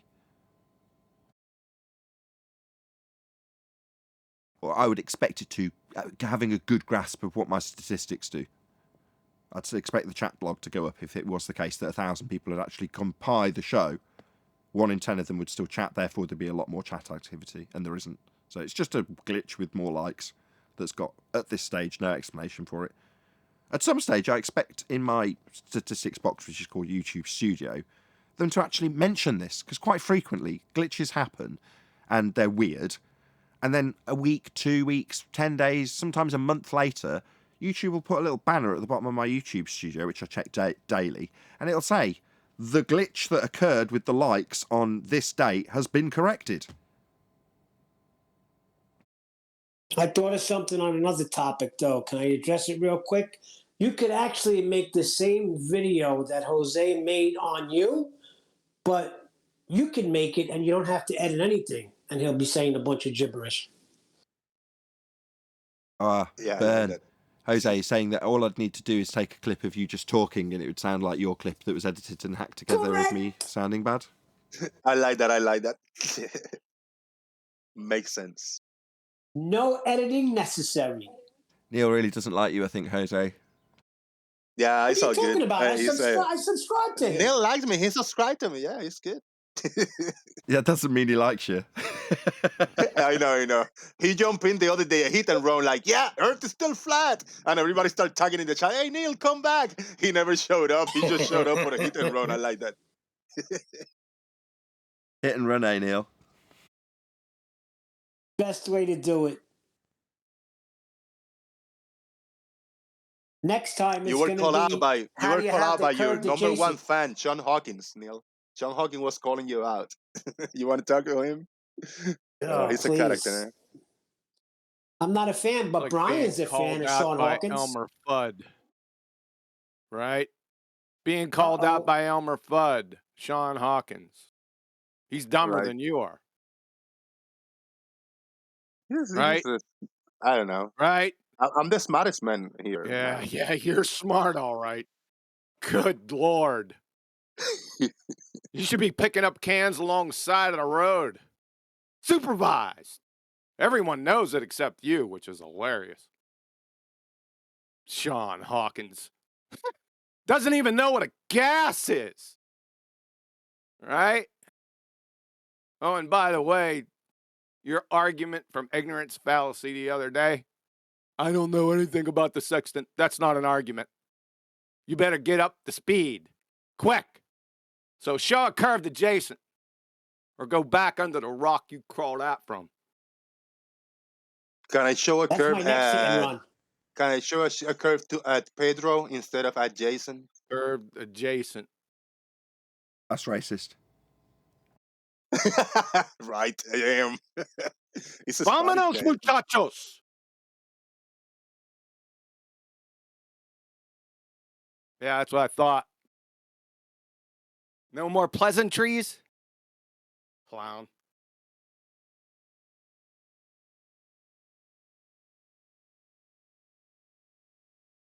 I know how much you love me, Kiwi.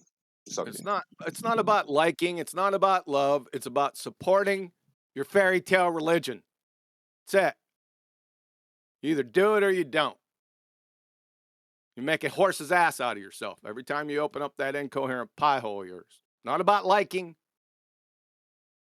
Not about agree or disagree. It makes sense because horse is almost like hose. Yeah, here we go. Hosey. With the Elmer Fudd sophistry now. That'll get you by. Right? Fucking clowns. It's been getting him by the whole show. I like clowns, Sean. I wanted to be a clown when I was young. That's why we're here, so we can entertain what you like. Fuck's sake. What's your favorite color? Green. Green.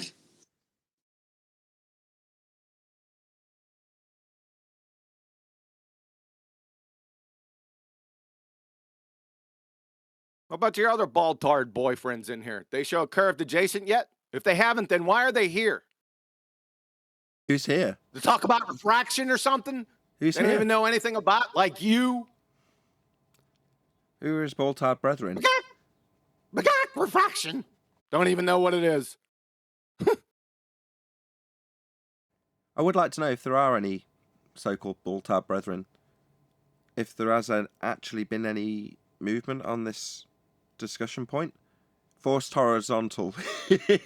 yeah. That's what we've got so far. I mean, is there any advance on, you'll force yourself to accept it's flat first? Is there actually a, semi-coherent rebuttal? Or not semi-coherent, totally incoherent, and hopefully descends it into nonsense like the rest of the rebuttals? Anybody at all? There must be something at this stage. It's been several months. Wait a second. Jose said the black swan was refracted. No. Let him give an answer. No. No, you're out of your element. The black swan had a rebuttal within 3 or 4 days. This hasn't had a rebuttal. Telling us you force horizontal is just not a rebuttal, it's a concession. I just want to hear him get abused. I'm sorry, berated. Okay, I'll throw it out to the flat earthers then. Has anybody heard anything that's come close to being a refutation to this argument? That would be to say, how can you have a curved adjacent? Yeah, I have. It was a complete. No, I haven't. Go on, Brian. Yeah, I have. It's a video made by a guy who was kind of trolls me a bit. And what he did was he used a zenith, let's say his zenith, right? And then he took an angle off of that zenith to a star. Then he moved his zenith closer to that star and he took another angle, right, off of that zenith. But that's not how it's done. Your angle happens along the surface of the Earth. Whereas he was doing it the opposite way around. So it's an avoidance, complete avoidance of the surface was what it was. Of course. Oh, okay. So kind of a bit like Blue Marble asking you how you do it without the ground. Well, this lad did it without the ground. Like, I mean, he didn't do it because his angles are all over the place. But it was completely wrong. But the point is that he tried to completely avoid the surface of the Earth. So all he needed was a zenith, which you could have on a globe. But he tried to avoid the surface of the Earth by just bringing an angle up off of his zenith to the star. Okay, and when you do this, that would be triangulation. What's the purpose of doing this again? Why would they be doing this process, Neil? Brian, rather? Well, the reason they do it when they do it correctly, not like he did, is to gain a minutes of degree distance along the sky, which is then translated down onto the surface of the Earth as another horizontal distance in nautical miles. What I mean by that is the purpose is to find your location on the surface, right? Oh yeah, sorry, it is. I mean, the actual purpose is to triangulate your position on the surface, on the ground, on the surface of Earth. Yeah, right. Surface of Earth. So yeah, you use sky angle measurements in order to do that, but the whole purpose is to translate that information onto the ground, so you can find your position on the ground. So their avoidance of the ground, which won't work with triangulation because they've got a curved adjacent, won't fly because the whole purpose is to get these measurements on the ground. That's the horizontal plane that you'll need to measure the angle with. Yeah, it's great. So no rebuttals then, really. Just an avoidance of the curved adjacent. Yeah.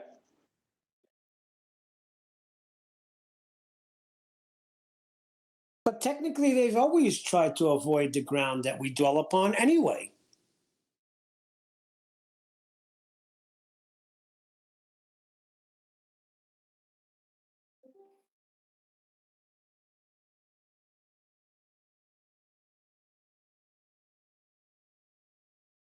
That's correct.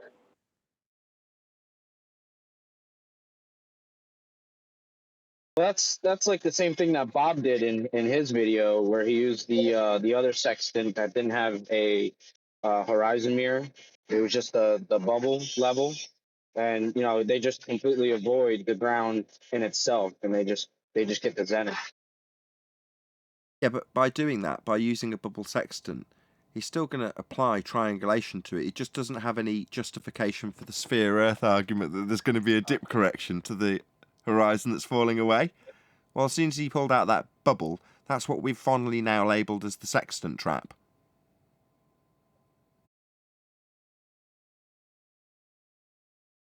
Yeah, because the radii that he's creating with that bubble sextant or with an artificial horizon are just straight lines. Because radius lines have to be straight, but just straight lines that are parallel, making a parallel to the surface of the Earth. They have to make a parallel to the surface. So they're straight lines paralleling another horizontal. Yeah, and then you're just circling around that you need a 90. You can't have a 90 on a curved adjacent. Precisely. I'm glad we've all got to grips with this argument so quickly.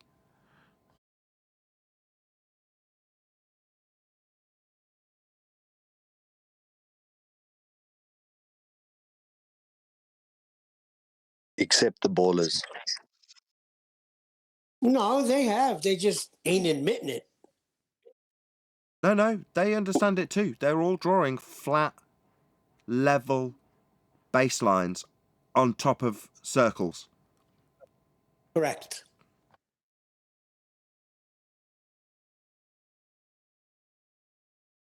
Well, there's a burden of proof reversal that's going on, as we spoke about the other day, where they're asking us, how do you get an angle with a sextant off a flat Earth? Yeah, Brian. How do you do that, Brian? Yeah, that's what they're asking, though. It's like, how do you do this with a flat Earth?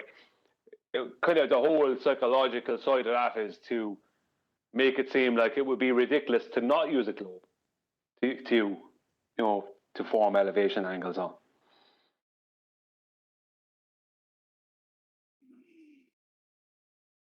Go on, Neil. So after you one do it more with time. two straight.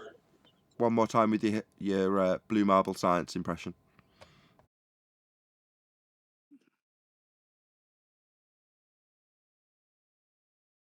That was epic. Thank you so much. After you use two awesome. straight lines, they're saying what? After you use two straight lines to get an angle, then they say, how could you do that with the Earth being a straight line? Is that what they're saying? Yeah, like they say it in a joking fashion too. It's like a kind of a smug fashion. It's like, how would you do any of this with a flat Earth? Like, how would you have a flat baseline with a flat Earth?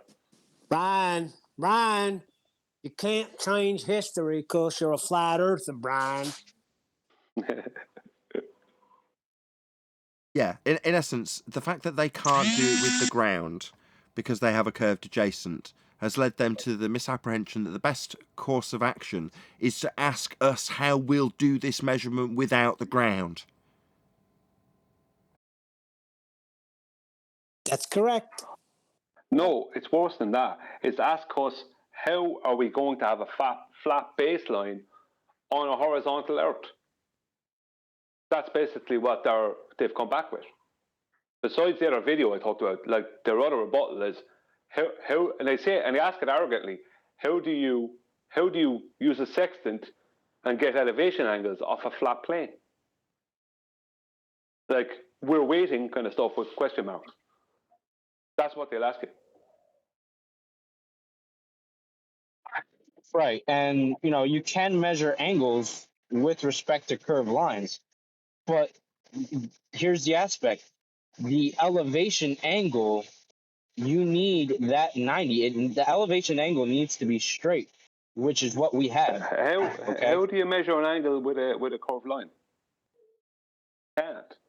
All angles require non-curves. Exactly. That's why they're angles. They're straight lines. But they can't. They can't. It's like all angles require straight lines. All angles require 90 degrees.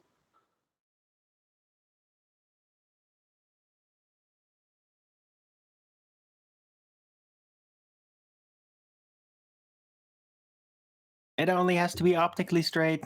Never mind. Nah, there's no recovery. There is no recovery from this.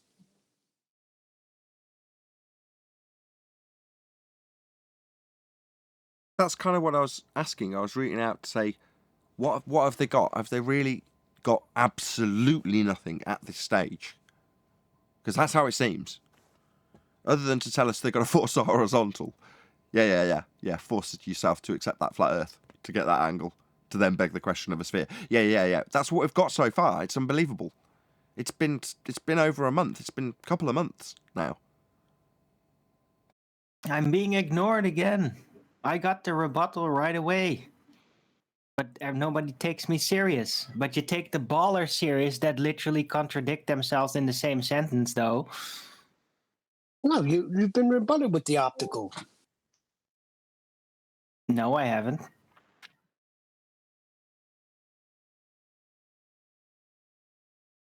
I mean, yeah, Black Swan, yeah, we know. You don't have R There and it all is. that. Yeah, yada, There yada, it is. yada. Yeah, but that doesn't directly address the argument, right? The argument still stands. It only has to, it's an optical instrument. It only requires optical flatness. Oh, guess what? Ballers are very lucky because terrestrial refraction gives them just that, an apparent optically flat plane. So it's perfect. It works out just fine. I know that makes little sense to somebody that realizes that doesn't work, but it can very much make more sense on average than the arguments that they tend to come up with these days. So, but it's still being ignored, right? I don't know why. They rather just be completely delusional than have a seemingly word cohesive judo. argument. But that's just word judo. Yeah, that's what you do. I mean, when you say it appears flat, like that's just word judo. Well, doesn't it? What are you implying that it's not, even though it does? No, I'm just asking you, doesn't it appear flat? Well, things that are flat do appear flat. Yeah. Well, close by, definitely. No, Don't entertain Baldwin. doesn't appear flat in that regard. So if I stand at the beach and look out at the horizon, the ground appears to rise up towards the horizon. Right, as if it were flat. As if it were flat? Yeah. Yeah, so it's rising, it appears to rise up then. Uphill, if you want. Exactly. Sorry, Baldwin, I think you've forgotten your 7/6 claim. No, I haven't. I'm just not addressing it. Yeah. No, I You're haven't. trying to say it appears flat, but it's actually curved. No, it appears flat in your model due to your claiming of 7/6R, which would require an R measurement that you don't have. Right, but you can't get it because it is refracted.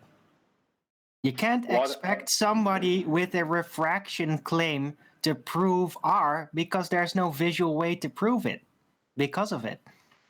So you're saying that it's unfair for anyone to ask you for the R measurement that you're claiming. Seems reasonable. Well, yeah. Well, it's just like, deliver me tangible proof that this thing is intangible. Yeah, you can't do that because it's intangible. How can I tangibly prove it's intangible? I can't because it's intangible. So that's unfair. But that's it's an wrong. unfair demand. Globearth's not. No. Globearth's not intangible. Their claim comes with a physical geometric sphere edge for a horizon that's claimed to block boats and buildings and stuff, Arwin. So their tangibility is very much laid down in their maths, as opposed to asking you to. Go on. It was a metaphor, not literal, just to lay out the comparison of how unfair it is. It's not literally intangible. That's not what I'm talking about. Yeah, but it is. It's intangible because we've debunked it with the Black Swan. We're back to the beginning. Yeah, but refraction. Yeah. So Earth curve needs to be physical and tangible, and the Black Swan is met with the rebuttal that it's not physical or tangible. So, in other words, the rebuttal from you in this instance as Baldwin is the concession also. It's a bit like saying forced horizontal. What, we'll force ourselves to accept how flat it is so we can measure an angle? Well, my end-all argument is just because we can't prove R because refraction makes that impossible doesn't make R debunked. It's just impossible to prove. So, if you can't measure it, it's not hold real. on. So by comparison, just because I can't prove there isn't a wardrobe with access to Narnia doesn't mean Narnia isn't real by the same standard. Well, yeah, you could think of it like that, yeah. No, it's totally unreasonable standard.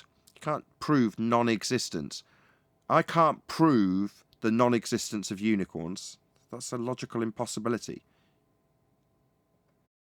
Well, dark matter seems to be considered as proven. It's just a story. So, well, the same principle applies. yeah.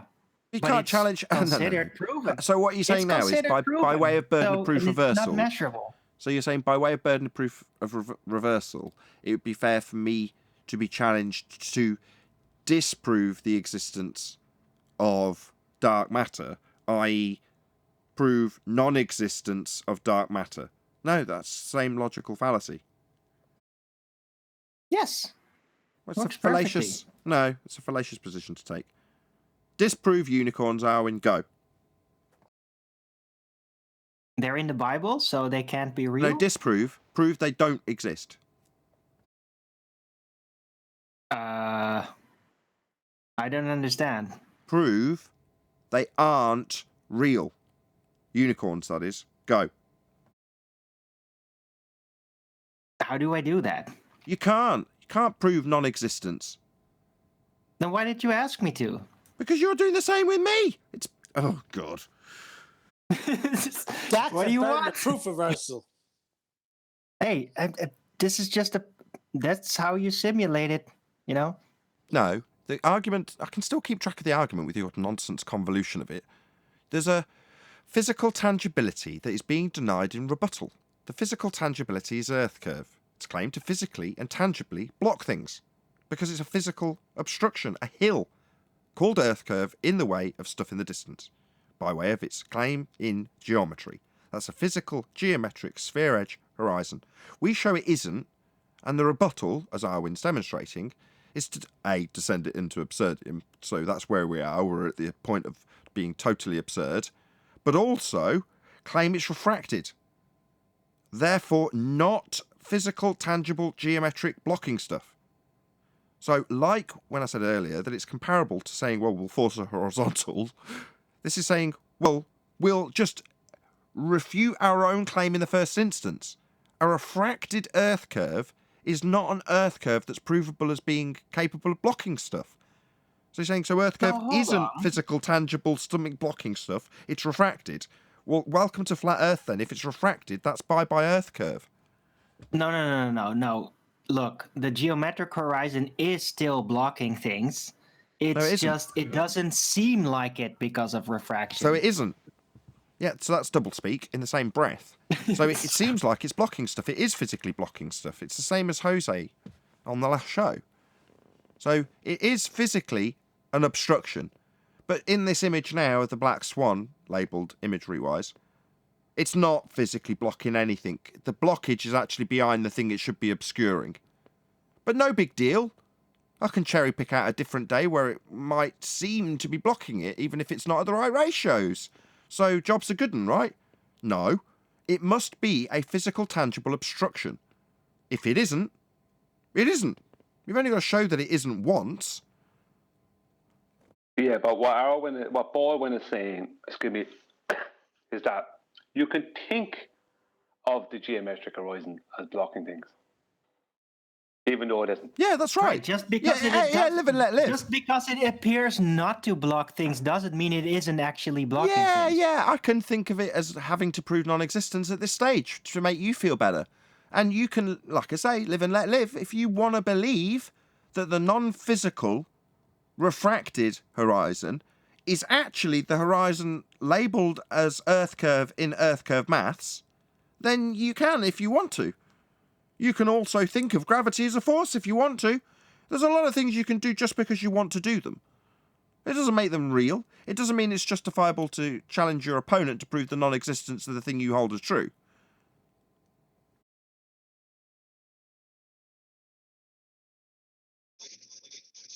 Is the radius value to the equator? Come again? Is the radius value to the equator? It has a relationship to that, because that's circumference in their model. Right. But how No, come the we only radius have is one from radius the value? radius is from any point at the equator to the center of Earth, where it's all molten and irony. Presupposed spherical Earth. What was your point, though? You're just asking a geometric question in regards to radius. No, because we only have that one value. How come we don't have multiple values to multiple longitude or latitudes throughout the sphere then? Are you referring to the geoid, where, according to them, it would have varying different radii because there's slightly differing distances to the centre? Is that what you're referring to? Yeah, because they call it an oblate spheroid. You know, it's not perfectly round, so it can't have a perfectly radius value. It can't have a perfect radius value. No, but you can calculate an average based on what they give it as an axis and a radius to the edge at the point that it spins. And that is where they've back-engineered this from, i.e. the relationship to the heavens. So when you calculate that back down onto the ground and make the ground spherical, you have a fixed value that will work with. Now they can say, oh, it's not exact, it varies, oblate spheroid and all. Yeah, but in terms of their maths for the relationship to the heavens, it's back-engineered from that. So it must have a fixed value. Who asked that question, please? Chaos. No, I just wanted to know because yeah, I know. Okay, gotcha. Yeah, I was got reverse engineering it in my head. Yeah, 43 minutes after the hour. Are you in main chat? Yeah. Go ahead and read that off their alma mater wiki. But because of fixing. Hold on, John. Go ahead and read it out loud to you, or yes, out loud. All right. Do you want me to click on the wiki link, or you want me to go ahead and read what it. you posted? I'll just read it.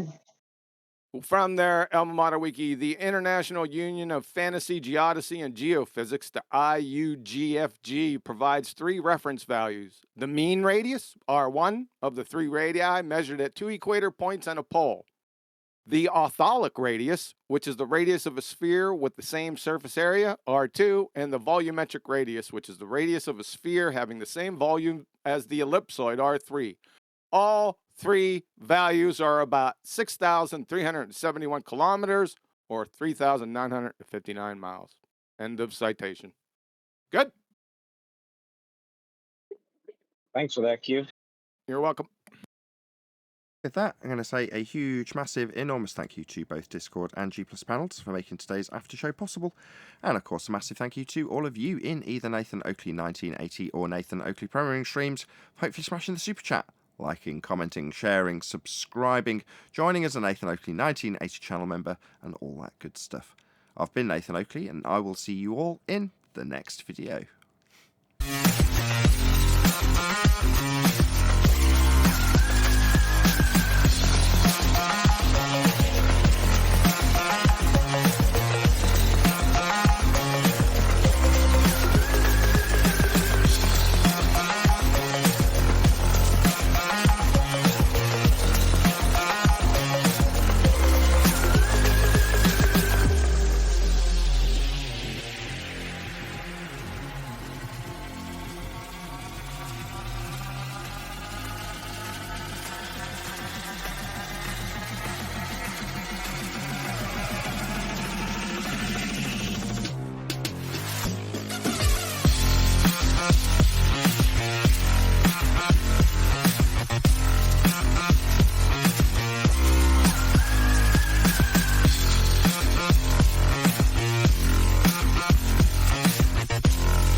what a day! What a lovely day!